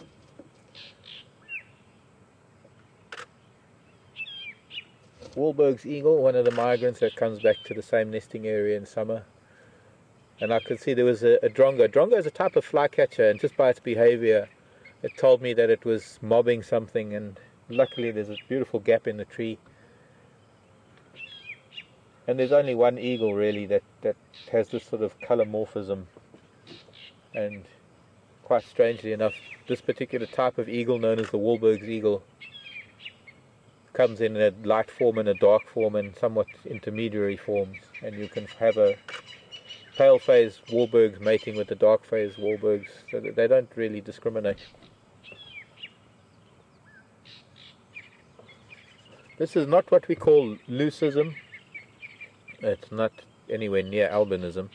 But if you think of melanism, which is animals that have a predominance of melanin, the darker pigments, the opposite of that is leucism.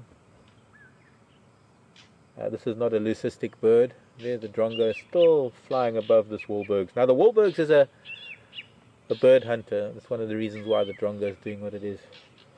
It's just a pale phase. It's not leucism. It's just a different colour morph. If we're lucky, we might get to see that drongo coming back and jumping on its head.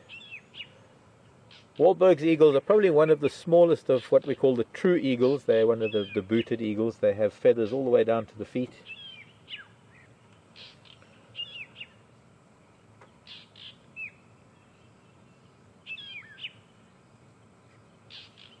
And predominantly bird hunters. I've seen Wahlbergs taking birds in mid-air. I've seen them on hunting francolin. I've seen a Wahlbergs eating a barn owl one morning, which is probably one of the most amazing things I've seen with regards to the Wahlberg's eagle.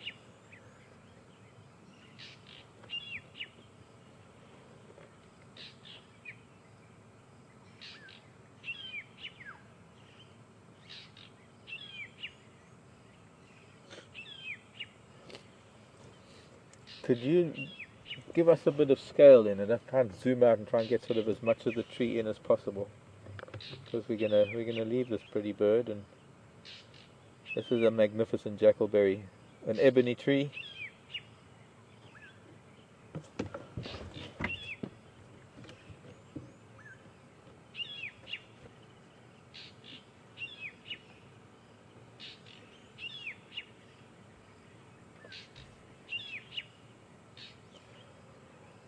Hello, Bram, in the Netherlands. There's the drongo. Come back again.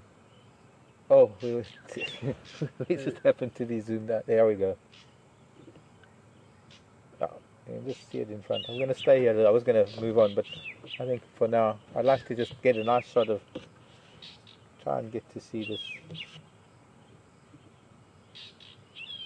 interaction. Bram wants to know if Wahlberg's eagles eat vervet monkeys like the crowned eagles, and the answer is no. Most probably, not most probably, but I guess the main reason for that, Bram, is because the Wahlberg's eagle is half the size of the crowned eagle. The talons on the Wahlbergs are very, very small. It is designed for hunting birds, able to grasp small seed eaters, and I'm sure they eat a lot of other things too, but definitely not likely. They don't have the wingspan. They don't. You see, gosh, I'm trying to tell you too much at once. They're a relatively small eagle, relatively small wings. They've got a relatively narrow beak. In fact, that, as I said earlier, they're the smallest of the true eagles, whereas the crowned eagle is probably about the biggest, double the size. The crowned eagle is a specialist in primates. The crowned eagle lives in thick forest. But what is so special about the crowned eagle is that it has exceptionally broad wings that allow it to grasp a monkey, whether it's a vervet or a samango monkey, and fly almost vertical up into the tree canopy with it, or through the tree canopy. A Wahlberg's, on the other hand, doesn't have those broad wings and strong talons to be able to lift that great a prey into a tree as a crowned eagle can. If I can quickly have a look at the difference in the size, if I can get you an idea while we're chatting.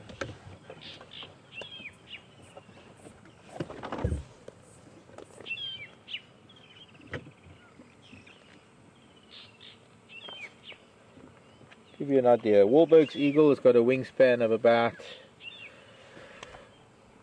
45 centimeters, so call it what, just under 20 inches. No, sorry, that's tall. So 141 centimeter wingspan, so 101.4 meter wingspan, as opposed to about a 2 meter wingspan of a crowned eagle. The crowned, I mean, the Wahlberg's 45 centimeters tall, which is roughly 20 inches, as opposed to a crowned eagle that stands probably, trying to guess, but I can't, I'm not going to, I'm just going to look it up in the book. Crowned eagle stands 75 centimeters, which is about 30 inches. So crowned eagle, a good 10 inches taller than the Wahlberg's, and a wingspan of at least 20 inches longer, or 50 centimeters longer.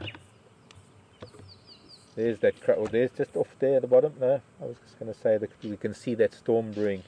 If we go back, sorry, Nadav, look at that magnificent anvil. Now let's zoom out a bit, please, just to get a view of that huge anvil brewing in the south. Something that I haven't seen for so many years. Very typical late afternoon thunderstorm that is turning into a mushroom that, who knows, might wet my hat. It is also going to produce some really beautiful colors as the sun sets. Well, let's move along. I can get back to Blue Jay's question and about the monitor lizards. Beautiful sighting of that Wahlberg. There used to be a pale-faced Wahlberg's eagle that used to nest in the drainage line below Gowrie Dam. I wonder if it's not maybe the same eagle. There are a number of viewers that have been viewing from many years ago that know what I'm talking about.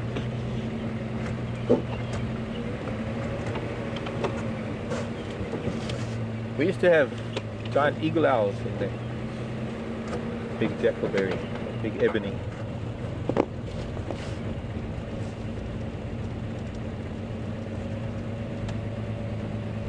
So the monitor lizards. We have the water monitor lizard, whose habitat is naturally anywhere around water, dams, rivers, lakes. They are excellent swimmers, and they are pretty much dependent on the aquatic habitat that they live in based on the prey that they eat. They are even known to dig up and eat crocodile eggs. They're known to actually eat juvenile crocodiles, hatchling crocodiles. They're quite tenacious. They're known to catch birds. They can become quite large. So a nyala. Oh, she's moving off. Don't move. She's got a baby behind the bush. Hello, pretty girl. And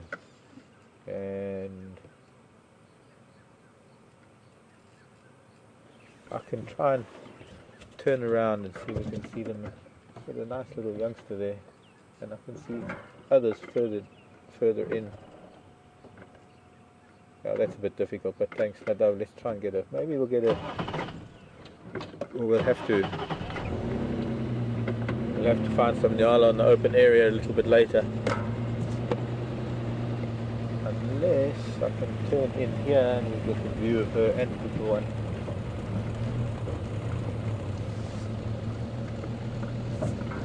There we go.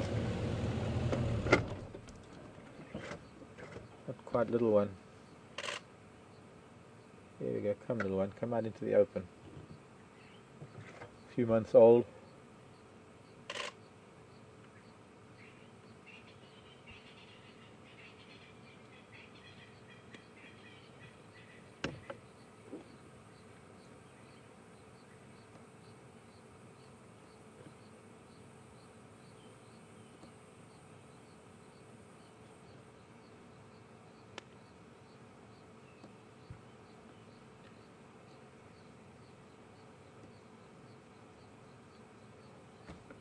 Very pretty for an antelope that doesn't belong.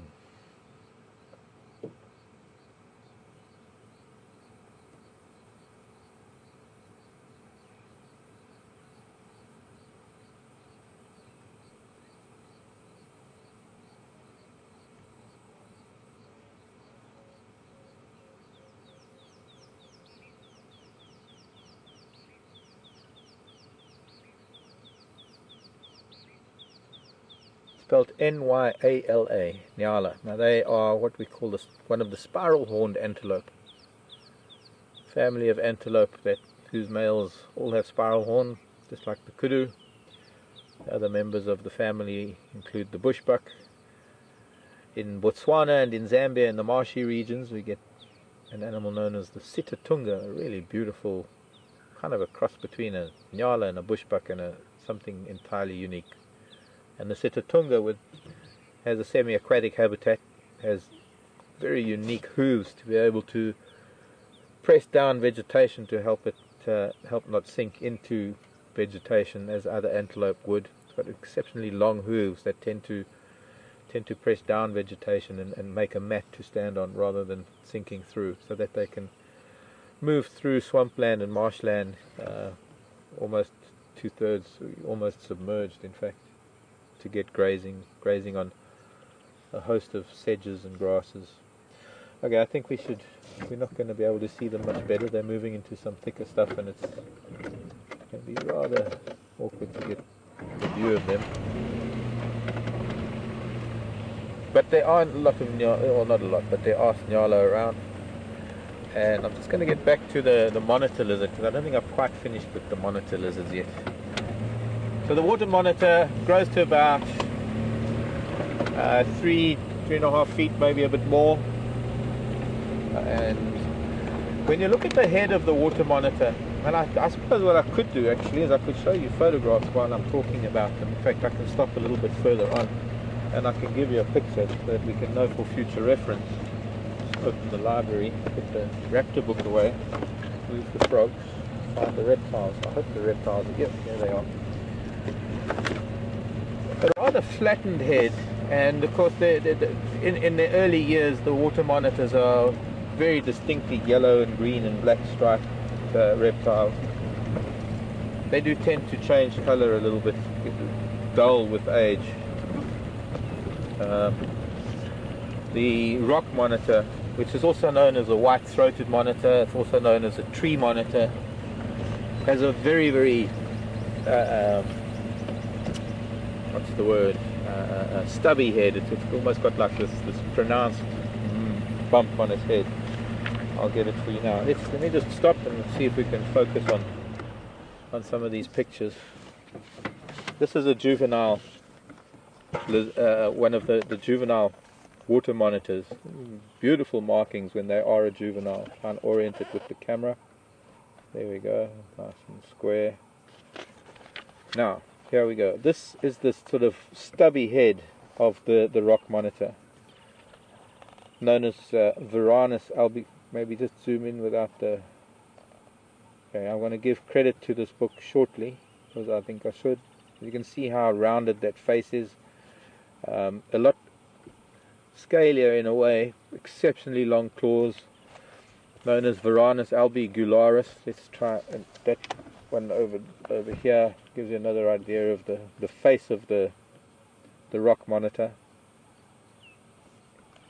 That's a juvenile, still got very distinct markings. They tend to become a lot grayer with age, whereas the water monitor, the Nile monitor, Niloticus, slightly different markings, but a much more lizard-like head. And then I'm just going to move the book. There's an adult, or slightly older, but then this one up here, that is a picture of a large adult, probably digging in a termite mound. They have unique habits of digging into termite mounds, laying their eggs within the termite mound, and using the temperature of the termite mound to help to incubate the eggs. And they actually will return to the termite mound or the termitarium after 90 days or around 3 months after the eggs have incubated, and help to excavate it. Because what happens once they've excavated into the termitarium, the termites will close it up, and they need to get in there to open it up for them. But our dragons of Africa, both related to the dragons of Komodo and the... Why isn't this working? Now it is. I think the goannas, anybody in Australia, maybe goannas, or there are monitors in Australia through the islands of Indonesia. I think all over the world there are types of monitors that are all related. They will either belong to the genus Varanus, Varan in German, if I'm not mistaken. Varanus is its scientific genus. Right, let's see, let's change the subject.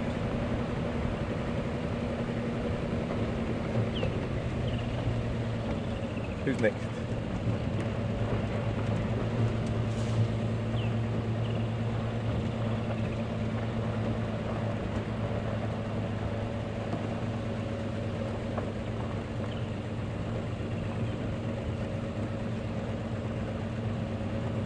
Well, it's great to hear that we have a school with us, and we've got a class, Miss Billings' class, 3rd graders. Hi kids, hello everybody. I'd love to meet you all. And they're asking about all my pets. Lots of pets out here. I've got pet elephants and pet leopards. No, they're not pets, they're my family. But the class wants to know if I have any pets at home. And I don't. I have friends at home. I have lizards that know me, that they even sit on my feet when I'm sitting outside. I have a lot of birds that live around me that have gotten used to me, that I tend to drop crumbs for them in winter when their food is pretty low. And there are a bunch of things that live around where I live. I mean, there's some elephants that I know very well. I can't call them my pets. I think I'm their pet. I think that's what it is that I'm their pet more than anything else. But it's very difficult to have domestic or pet animals in the bush because it's very dangerous for them. And sometimes unless they've actually grown up and lived in the bush, it can be quite sad because they don't, especially domestic animals that come from the city, they tend to fall prey to other animals, and that's not fair on them. There's a bird here in the tree to the left. This is for all the birders out there, especially RC and all the other.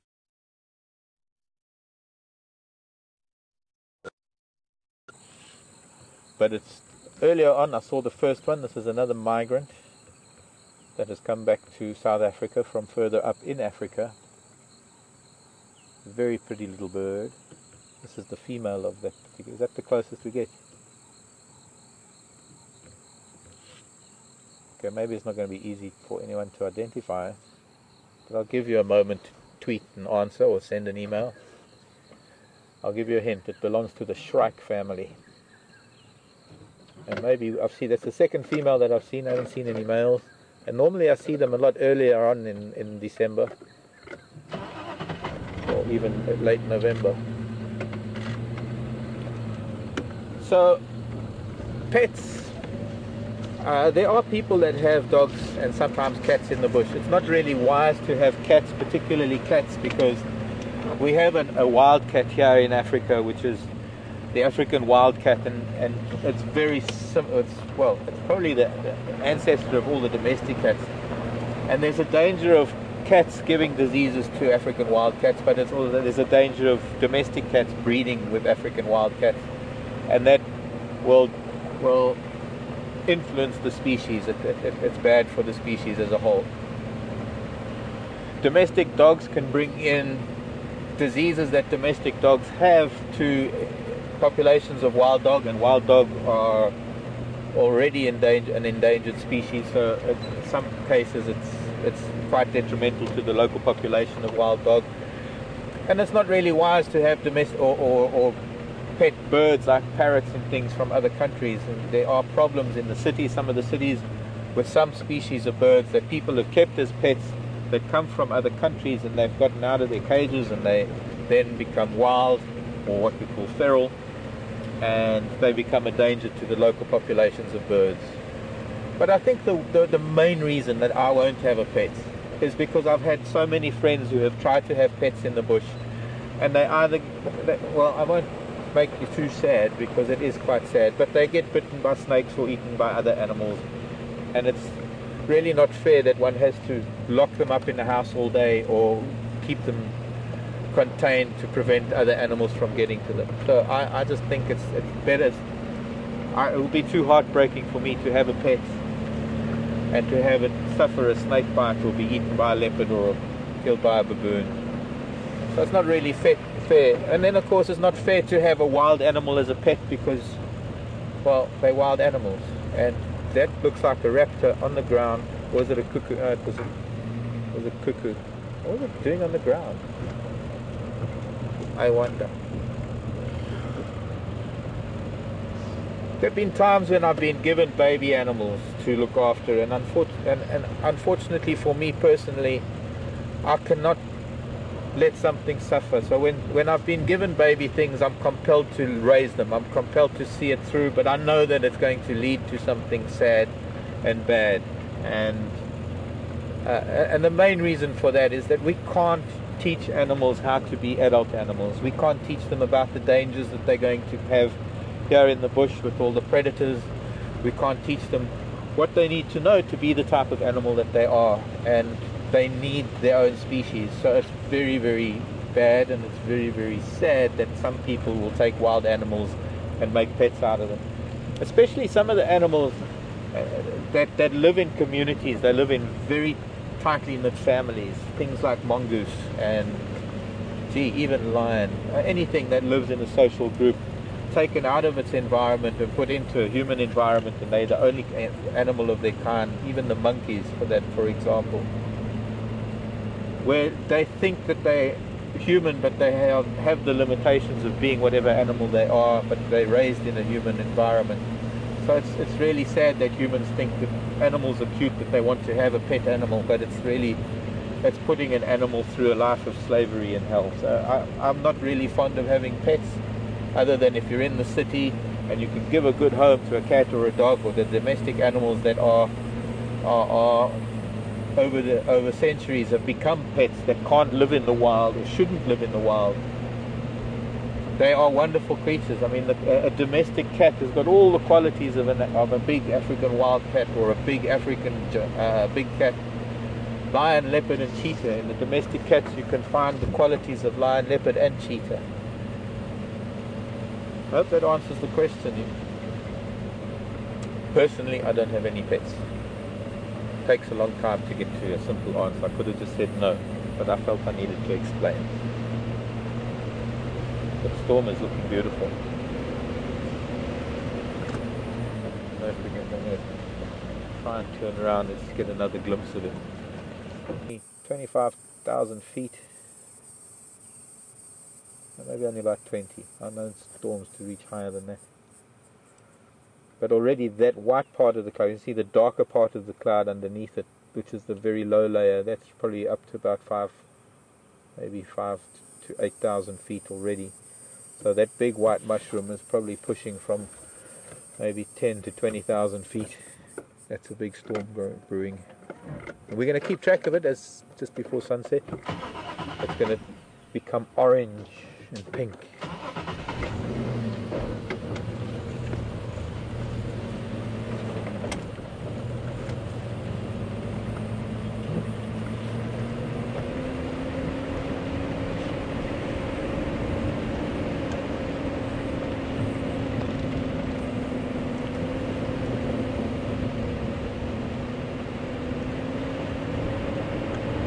But lovely to have you back, Miss Billings.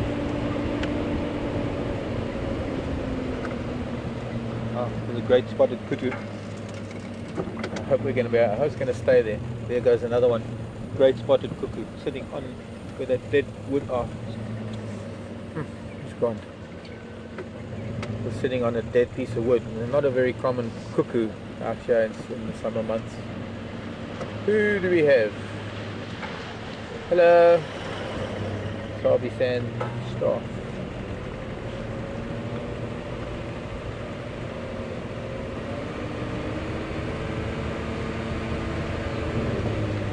No answers on the shrike. If anyone guessed it right, it was a redback shrike. Still waiting to see a male.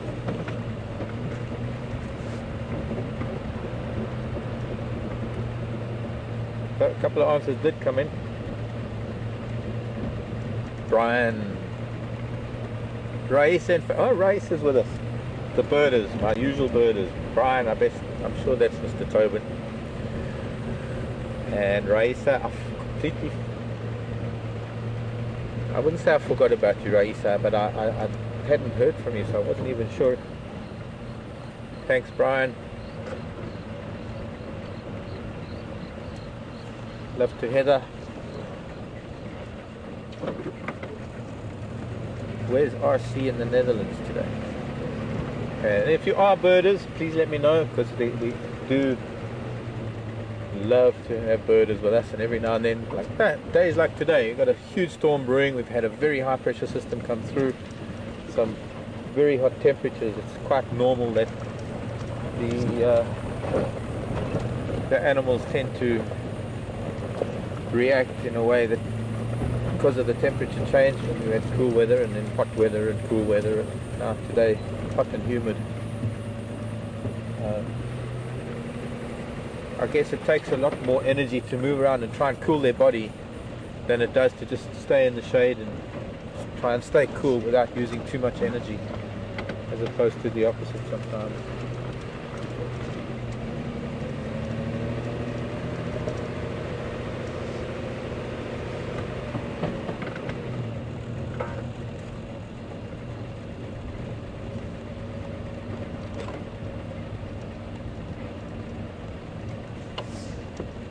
And what was that about the sausage tree?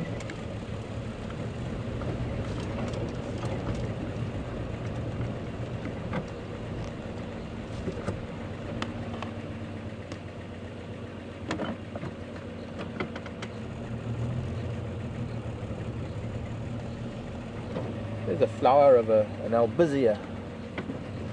Try and get a little closer to those fluff balls of the false thorn. Flower. There are a number of trees here actually that the flower mainly just consists of the stamens. You don't really see much of the flower itself. I can actually see something moving through that one, because I can see, yeah, that one. What is that moving through that flower? Ant or a beetle?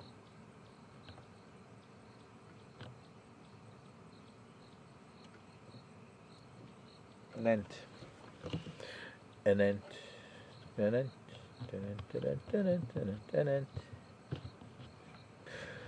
Albizia harveyi, the broadpod albizia. Okay, that's pretty, isn't it? I love this clarity of this new camera.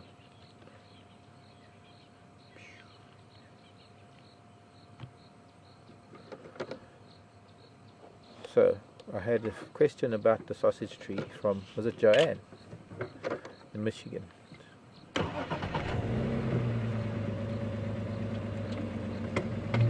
Oh, there's still sausage trees on Djuma. There's just the one sausage tree on Djuma. I mean, there is a sausage tree in the camp, but out here in the bush there's only one sausage tree, and we will go past it at some point, and I'll point it out. Unfortunately, we missed the flowering of it. You can remember, some of you who've been with us over time got very excited with the sausage tree flowers a few years ago, and we kept waiting to see if sausages would grow after the flowers. There is one sausage growing that I've noticed on that tree, and we will go and catch up with the sausage tree. I think, who was it?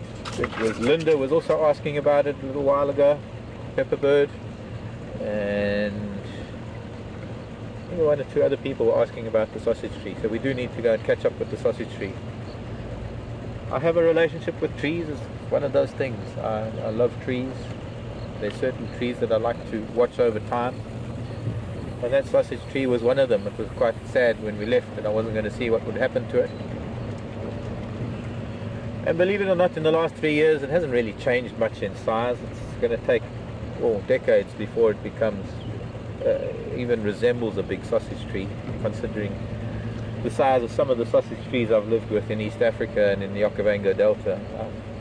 I'm sure there are areas in Kruger and up on the rivers of Kruger. I just haven't been there for 30 or 40 years, so I don't recall much about Kruger itself.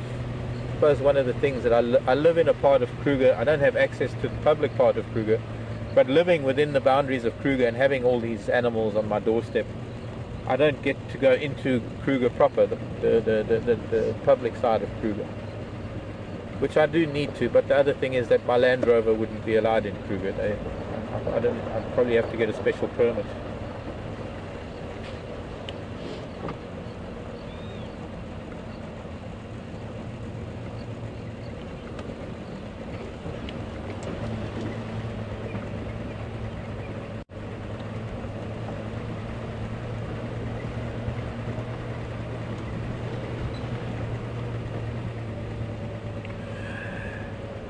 And so I'm going to hand you over to Scott for a little bit. We are both, I think, in the same boat at the moment. I think everybody is listening to the Game Drive radio. There's not really much out at the moment, and I think a lot of it has got to do with this big thing that's brewing. What precedes a thunderstorm like that is a very, very high pressure system. The animals sense this, and I suppose they're readying themselves for maybe a big storm. But for the time being, I'm going to hand you over to Scott, and I will see you probably a little bit later. We'll maybe find a place for sunset. So, bye for now. See you soon.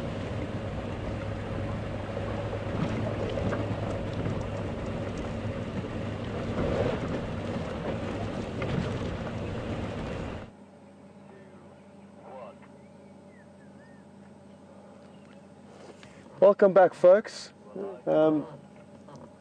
Myself and Brian have had an enjoyable drive since we left you. We haven't seen too much, but what we have found is this knobthorn tree, and it is a trophy specimen. It has got many, many knobs on the bark there, and hence the name knobthorn tree. There's also a yellow-billed hornbill cleaning its feathers. So I just thought we'd stop to give you the full knobthorn breakdown, as I said I would from earlier. We just battled to find an appropriate knobthorn with which to show you guys where they get their name from. And then we've also got quite a nice view from up here of all the clouds building in the south. So we thought we'd just be able to give you an update of how the clouds are forming and how things are looking on the southern horizon. And it really is beautiful to look at these clouds from a distance. When they start getting closer, they do become more beautiful, but the chance of them wetting you becomes a lot larger. So this evening I think we will be able to make it back to camp without getting wet, which is a bonus. It is difficult with these vehicles with all the electronics on them when it starts raining. And the last thing we want is a vehicle down and out of action, because that way it would be a lot more difficult to show you guys what's going on out here on safari on Djuma and Arathusa. So we're going to continue, and my plan is to head back to the quarantine area, which I'm hoping will produce a leopard for us. There was quarantine seen there yesterday afternoon, and I beg your pardon, Kunyuma yesterday afternoon was nearby, and there was also tracks this morning of a male leopard in that area. So there's a strong chance that it was still him, and he's still lurking about there. And with a bit of luck, we shall find him.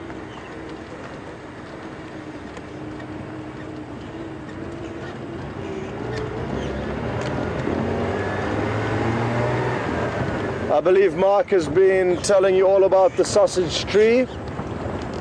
Really beautiful tree. Sadly, not too many around in this area of the Sabi Sands. Mark mentioned that there was only the one that he knows of. on Djuma. Since I've been driving around Arathusa, which has been very limited time, I haven't noticed any sausage trees. But what I have just noticed is that I am a little bit discombobulated and I am driving in an area where I'm not supposed to be. So we are just going to sneak out of this without anyone knowing, other than the rattling testicular which is giving us away. So this is a prime example indicating to you that I have not spent much time on Arathusa, and where I was going with this was that sausage trees are not plentiful here, so I'm not sure if Mark did manage to show you the sausage tree that is on the Djuma property. Either way, we'll keep our eyes peeled on Arathusa now that we do traverse this property. When Mark did a previous stint with Wild Earth a few years back here on Djuma, at least, they didn't have access to Arathusa, so he also needs to learn this property, and hopefully it will have some sausage trees on it for us. They are beautiful trees.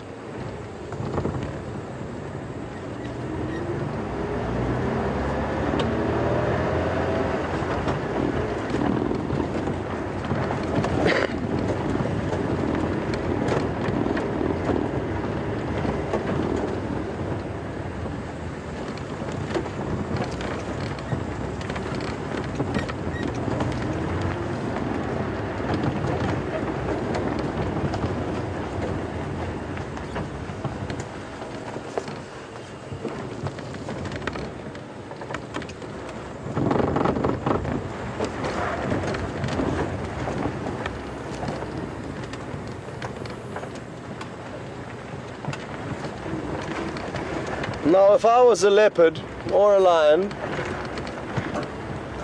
this is the time of day that I would start yawning and stretching and getting ready for the night's adventures. So we can only hold fingers that that is what they will be doing. Okay. Well, that was a good exercise for myself and Brian to explore some new territory, learn some new roads, so that if animals are found there in the future and we do get updates on them, we know where to go immediately.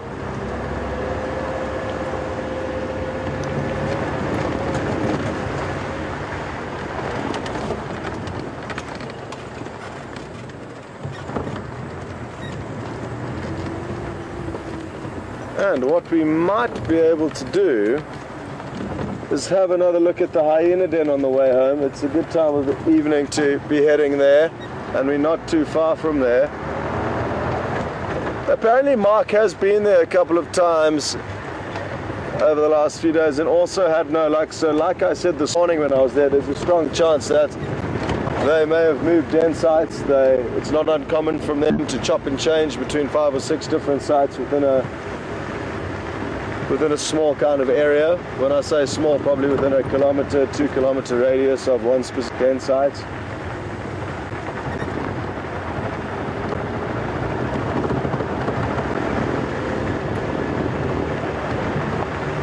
And it's also just, the fact that they can move and we can't find them reiterates to you that there are areas of this reserve that we simply can't get to in the vehicles, and even walking, you can't cover every square inch of these properties. So that's why you can go for days without seeing certain animals. There are lots of places where we really cannot get to easily. So even though we know that they've moved and they're probably not far away, that doesn't mean we can find them necessarily, which for me is refreshing.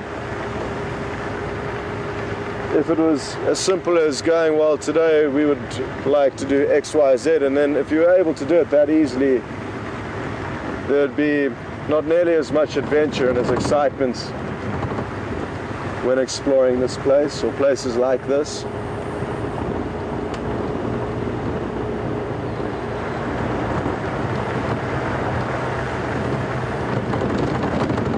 Oh, got a question coming through.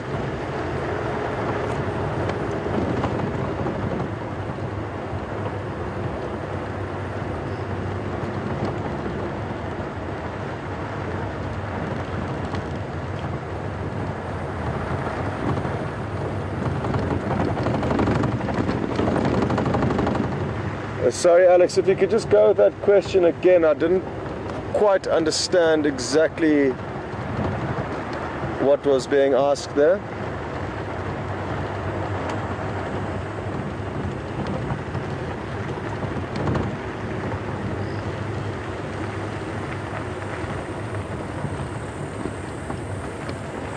Okay, Gwyn has asked a good question, whether animals respond differently to people on foot when they are walking as opposed to people in the vehicle.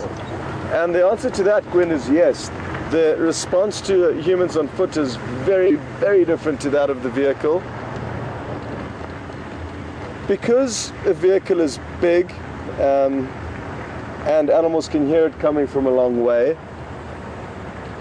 and that, coupled with the fact that we've been spending time, many years, 50 years, 55 years in this area photographing animals, they've become used to vehicles. Now, in the beginning, 55 years ago, I'm sure the animals would have been nervous of vehicles.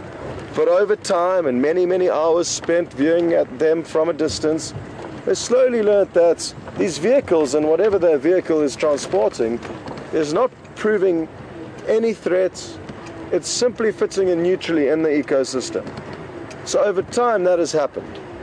And now you can get very close to animals, be it lion, leopard, buffalo, elephants. Depending on their mood and the individual, you can get close to them on a vehicle with almost no response or no reaction from them. Now, it's very different when walking. Animals would tend to also get a fright when you walk up on them. There's less chance of them hearing you. Therefore, the chance of them being startled is greater. And also the fact that you are a lot smaller on your own on a vehicle than on a vehicle. Animals would be a lot more likely to back themselves in a charge or attacking you. So it's certainly a lot more dangerous on foot. But animals may respond aggressively to you on foot, or they could simply flee from you, be it lion or elephant. They could see a human upright, get a fright and run away. And that's typically what they do when you're on foot. But in certain scenarios where they feel they may be cornered, or that when they have young to protect, they could well charge you and attack you.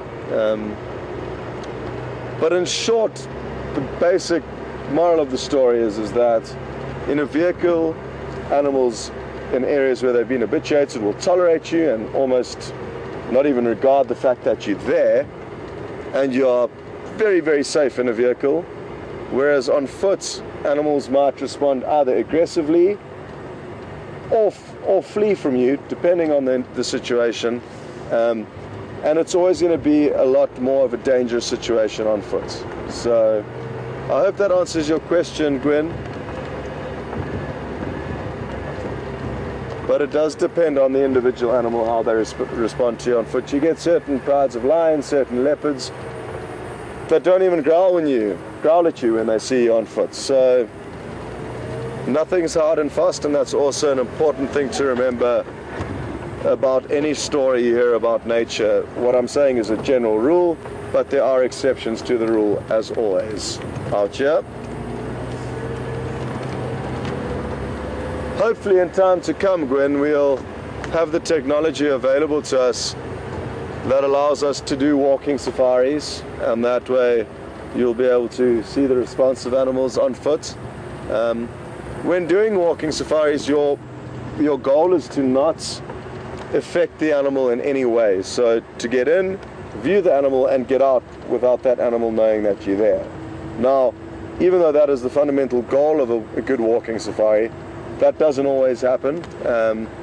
It could be that all the factors available to you, you don't know that an animal's there, and you may startle it, and it may get upset with you and charge you. That could well happen, or it could get upset and run away from you. either way, I'm sure it's not too far in the future that you can be waiting to expect some walking safari action. I certainly would love to be involved in that. The walking elements of being out here is a whole new world and a whole new experience relative to being in the vehicle, so I hope it's not too long before we can share that with you.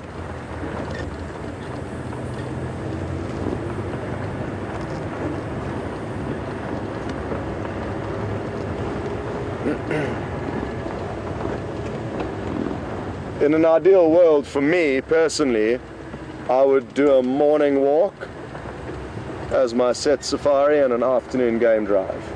I mean, obviously you can chop and change, but I would like to do 50-50.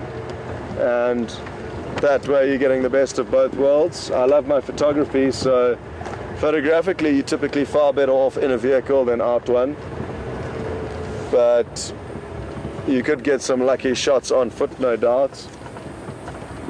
But you're typically going to be getting better sightings from in a vehicle because the animals will respond less to you, be it negatively or positively. They simply don't respond. So being able to photograph them is easier in a vehicle.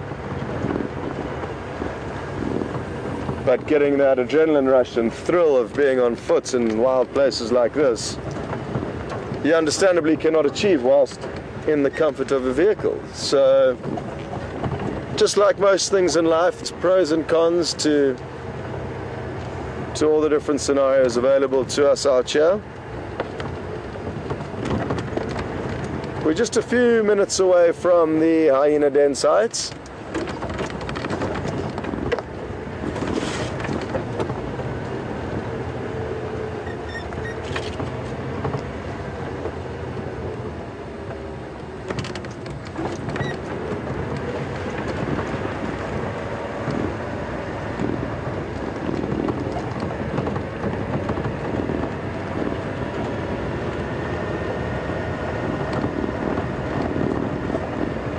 It is such a beautiful evening, folks. I cannot stress this fact enough. The temperature is perfect.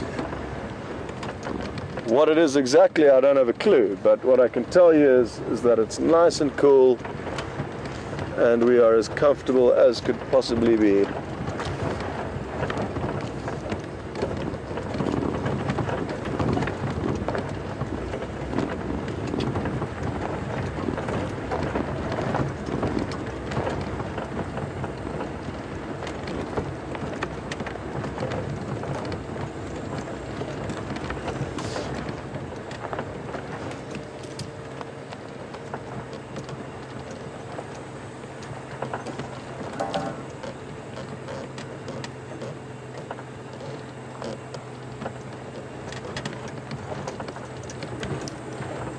Just an excavation. It looked like an old termite mound, and I thought could potentially be another den site that the hyena were using, but that is not the case.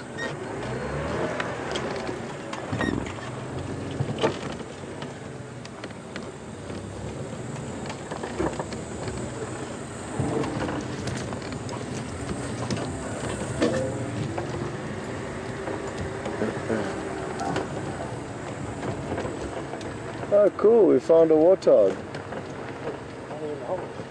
Yeah, now if we're lucky, we're gonna get to see this guy reverse into his hole like I said they do. But it appears that he's not too interested in our plans. We'll give it a moment or two because it is bedtime for him, so we will wait to see if he comes back and reverses down this big termite mound that you can see is his home. And he was in the kind of entrance to the tunnel, but then just shot out as we arrived, so he got a little bit startled, but hopefully we'll come back and we'll see him reversing in.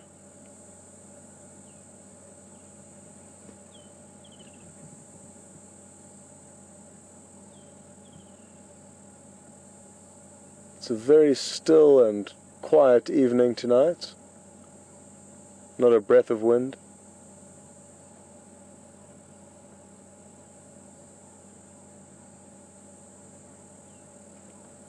Well, I certainly can't see where this warthog has gone, but I'm kind of feeling a little bit bad by parking here, because if he is for some reason too scared to come and reverse into his hole, we would be leaving him stranded for a horrible night out.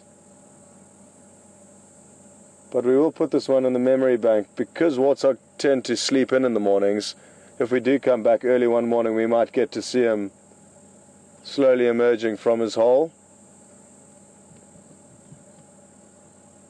It's actually quite nice. You get to see them yawning, which is a strange thing to see a warthog yawn, but you see them yawning in the morning as they're waking up.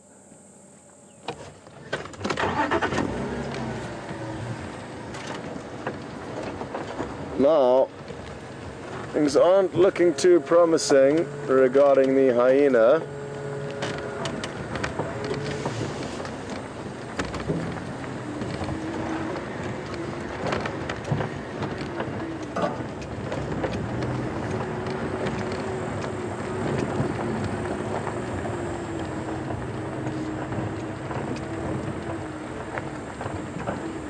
As there's no... Oh, we've hit some luck.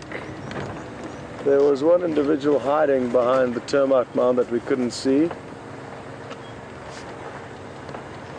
looking very intently.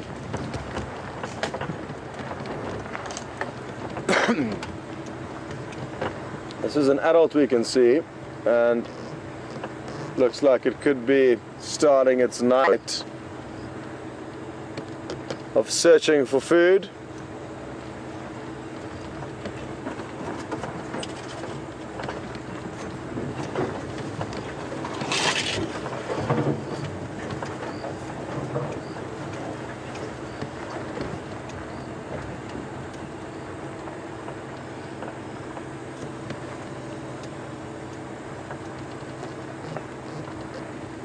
I wonder what it was looking at up there. We're going to try and follow it. Whether we can cross this little riverbed below us, I'm not sure, but we will try to. Yeah, I think we can manage this. Brian, are you holding on? I'm holding on. Oh, wonderful. Here we go.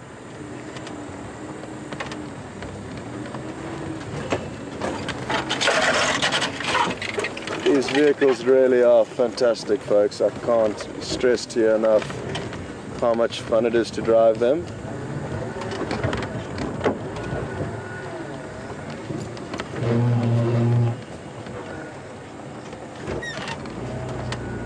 Now, with a bit more luck, and we may be getting a little bit greedy here, but worth a shot, this individual vocalized for us. It's one of my favorite things to hear, hyena vocalizing. And when you're close to them like this and can actually see them doing it, it really is awesome. So we'll stay with it for as long as we can and see what happens. Well, this looks to be like the mother, who we think is pregnant. She's either pregnant or full-bellied at the moment, so I'm not too sure which one.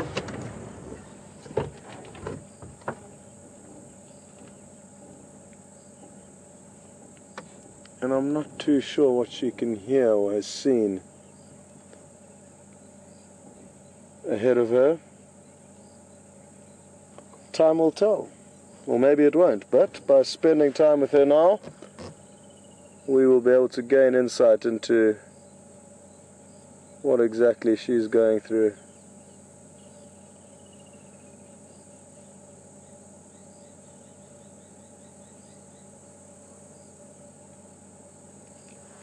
Sure. She's an old lady. Her teeth are very worn down. Been chewing on lots of bones, it appears.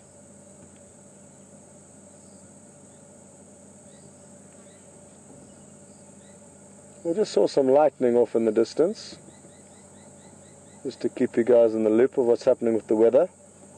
I don't think it's anything to be concerned about at this stage. I'm going to try and keep an eye on her from the other side of this valley that we're on.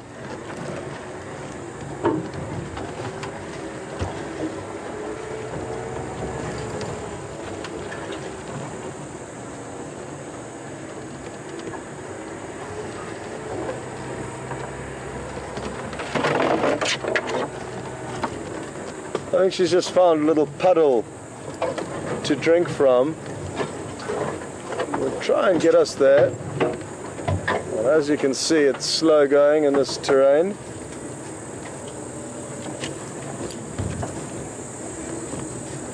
But she may be having a drink from a little puddle. Yeah, that's what she's doing. Oh, sorry, Brian. Uh-oh. Push me right into it. I've got Brian in a thorn tree. I'm just going to reverse it a little bit. It's a buffalo thorn, which is a nasty one. He seems to be handling the situation well. Very well, actually. Sorry, buddy. Sorry about that.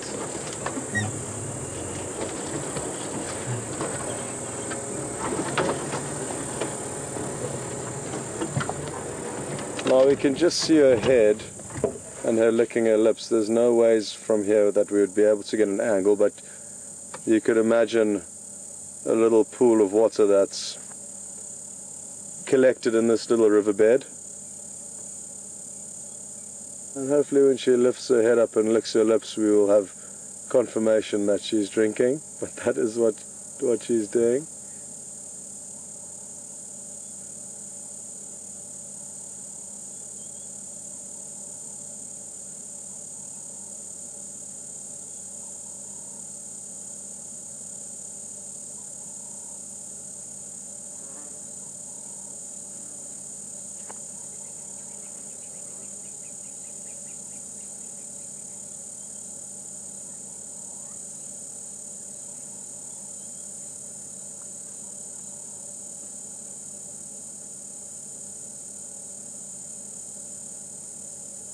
Huh?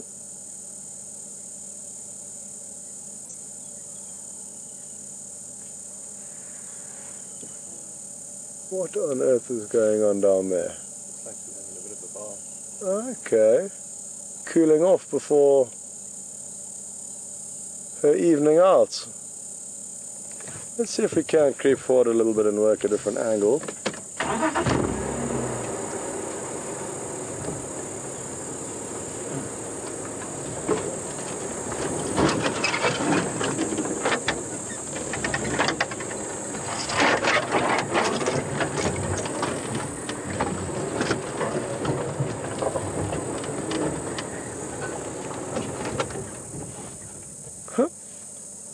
Wonderful. Well, Brian was right. That's exactly what she was doing, and we can tell from her wet bottom that she would plonk herself down in this little puddle. She's obviously just doing some housekeeping in the general area of her den site. Not sure where Dapandula is. The young adolescent that Peter named a few weeks back.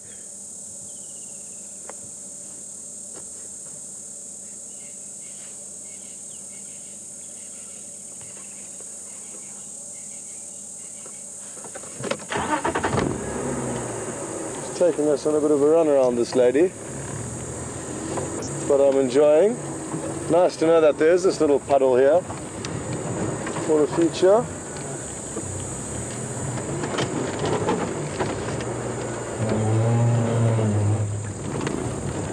Okay, now on the way out, so I'm going to try and not get Brian stuck in the buff. You can maybe check in back with Mark, what he's up to, and if you do stay with him and don't find time to come back, to myself and Brian, thanks very much for joining us this afternoon. I hope you've enjoyed it, and it's Mark out tomorrow morning, so I will see you all tomorrow afternoon. Thanks very much. Have a good one.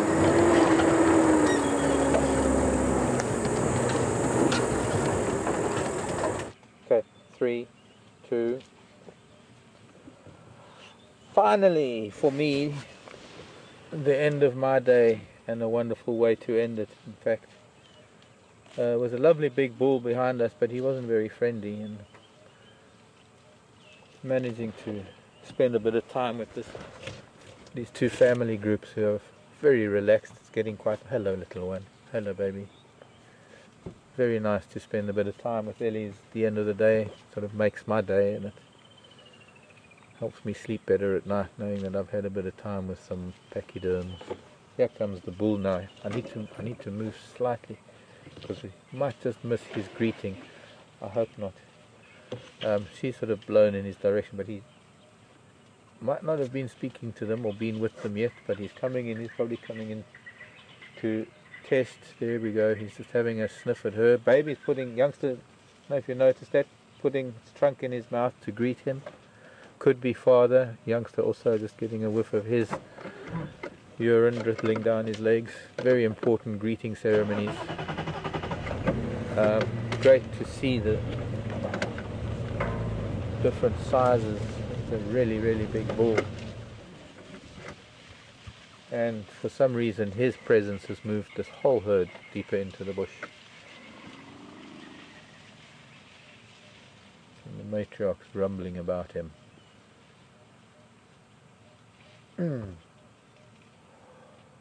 Pity about that.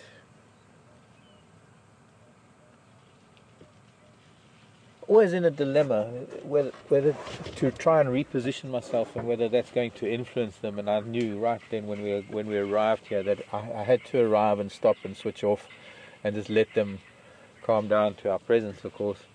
And then of course there was the other female coming out, and while she was coming out next to us, I couldn't start up. I should have and could have and would have been a little bit to the west of them and been able to turn around, and it would have been a lot better, because we would have seen this whole interaction of him coming to greet them. But sometimes you can't. Sometimes you have to keep their behavior and their mood in the foremost of your mind, because I really don't want to offend them in any way. And you see, it's all very well if an elephant comes close to you. It's a very different thing for you to try and get close to an elephant, because you can't really do that. It tends to upset them quite a bit. And sometimes if you can position yourself nicely and they are relaxed enough, they might sort of wander close to the vehicle. Unfortunately here, they were quite happy around the vehicle until the bull came along. And once he arrived on the scene, the cows have moved off. They've taken their children away. What he was doing when he arrived, he didn't even greet her properly. She gave him a little bit of a cold shoulder, as it were. But he was intent on testing her urine, and what that is he's testing her status of estrus. And at the same time, the youngster who was with her youngster, wanted to give the old man a greeting, but he kind of brushed the youngster off, didn't really return the greeting. And then the matriarch gave a big rumble, and that was obviously a signal for the herd to move on. He's still feeding here, I think. I can still see some trees moving, but I can't even see him. It's starting to get quite dark.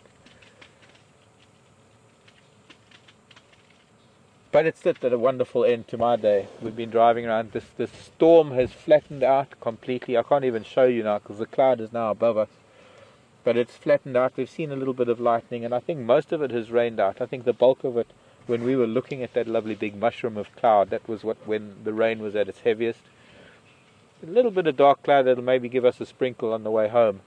But for the time being, I think we're safe enough, and that this has passed, or it has broken up. So we're going to turn around and make our way back to quarantine, see if there's anything on quarantine at the moment. On the big open area near camp. Bye, Elise. Thank you. Asanteni sana. Nana kesho. We'll see you tomorrow.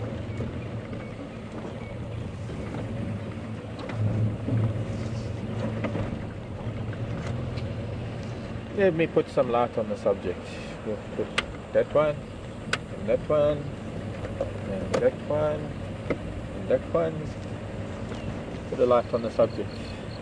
Roller, you should be in bed. Oh, baby Roller should be in bed. Sorry, child, didn't even see you there.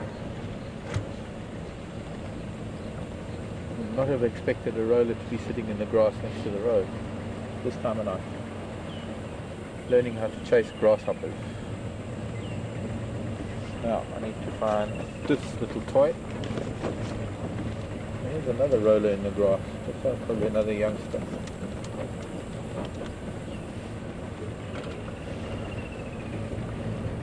See some impala further down. But I'd like to be able to get back up onto the open area and see who's coming out onto the open tonight. Probably the wildebeest, no doubt, as well as maybe some zebra if we're lucky. Saw Scott when Scott opened up this afternoon. I drove past, well, I was sort of on the lower road as Scott was opening up to start the drive. I noticed he was with some giraffe, which was very lucky. I'd like to spend some giraffe time too, but tomorrow is another day. And I will be with you first thing in the morning, just after sunrise, and we'll see what has changed overnight. Every day is a new day. Every day there's always the potential for something that wasn't there the day before. It's one of the things that make this so worthwhile and so exciting, in that there's nothing predictable about it. There's no way that you can know where an animal is going to be.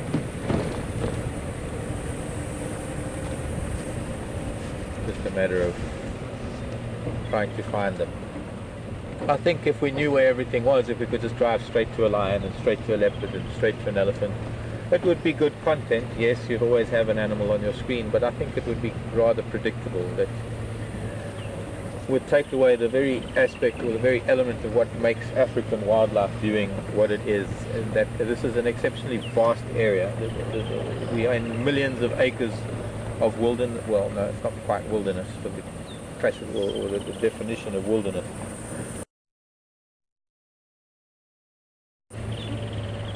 And animals have freedom of movement, whereas us humans are limited to roads, and occasionally we can go off the road, follow them off-road if need be.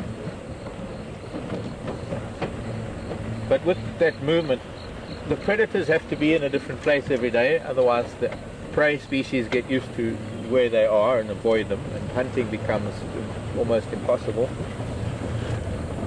And the prey species have to move around to get new grazing or new browsing every day. But also if they stayed in the same place, the predators would get used to where they are. But then to some extent that is the case, because there are some species here that require certain habitats at different times of the day or night. And that becomes somewhat predictable to the predators. For example, the wildebeest and the impala and sometimes zebra, other plains game that needs to be out on the big open area near camp called quarantine. And those animals are the same animals every evening. They might be on a different portion of the big open area, but during the day they'll spend time in different areas of bushveld, because they'll graze in one place for one day and they'll have to graze in another area another day. There's a nightjar up ahead. Switch off my bright lights for this nightjar. About to fly.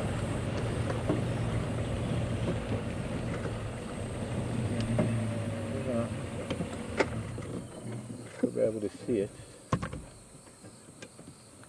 I don't want to put light directly on it. Known as a whippoorwill in the States. I can't remember. Brian, what do you call nightjars in the UK? Nightjars. There was another name that I heard. And if you catching things. Now the reason why we find nightjars sitting in the road primarily, actually I'm going to move while I drive because I want to get up onto the open area. Let's just switch that off. Most nightjar species that we have here hunt from the ground. There are only one or two that hunt from a perch. But by sitting on the ground, it drops the horizon very, very low, and their method of hunting is hawking insects in mid-flight. Oops, kinds of fruit or they can see insects silhouetted or highlighted against the sky, especially insects that have membranous wings whose wings become almost highlighted by the light in the sky. Very easy to see them when you're sitting on the ground. If they were to sit higher up, they would lose an immense number of insects that fly just off of the ground. So by sitting on the open ground, they increase their chances of finding insects flying around. And unfortunately, those open patches tend to be roads. And it's very important if you're driving somewhere and you do have a nocturnal bird or an animal on the road, to dim your lights, slow down the car, dim your lights so that you're not blinding it. What happens is when you have lights on, it blinds an animal to the extent that they don't see the darkness around the light as darkness. It might as well be a brick wall. They won't really be able to move out of that. Oh, look, Ellie's two bulls having a little sparring match. What a way to close. I don't know if we're going to be able to see much of them because I don't like putting lights on elephants. So, got a couple of Ellies over my hat. Hello boys. We're sort of coming towards the end of drive. See if I can a little bit forward.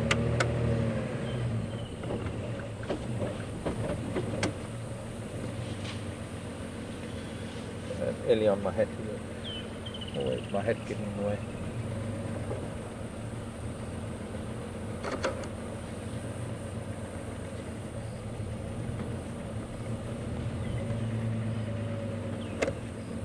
To do, oops, really need to bounce a little bit of light off of the ground. Yeah, we do need to lighten the shot, but I don't know if we can do much with the camera now that he's got his back to us. But it is dark and one doesn't shine lights on elephants, so unfortunately it's nice to know we can see a little bit of the silhouette. And well, it's getting that time of the evening when it's getting pretty dark and it's time to maybe call it a day. It's made my day having a few elephants around. It was actually quite close. So I just want to say thanks for joining us. Thanks to Scott for his great stuff this afternoon, hyena, and he went over to Arathusa. We will see you first thing in the morning. Scott won't be here with us. I'll be out. There'll only be one vehicle, but from me and the dove on the back. All of us here at Wild Earth, thanks for joining us, and do join us again tomorrow morning. Bye everyone. You can just listen to the sounds of Ellie's breaking branches behind us in the darkness.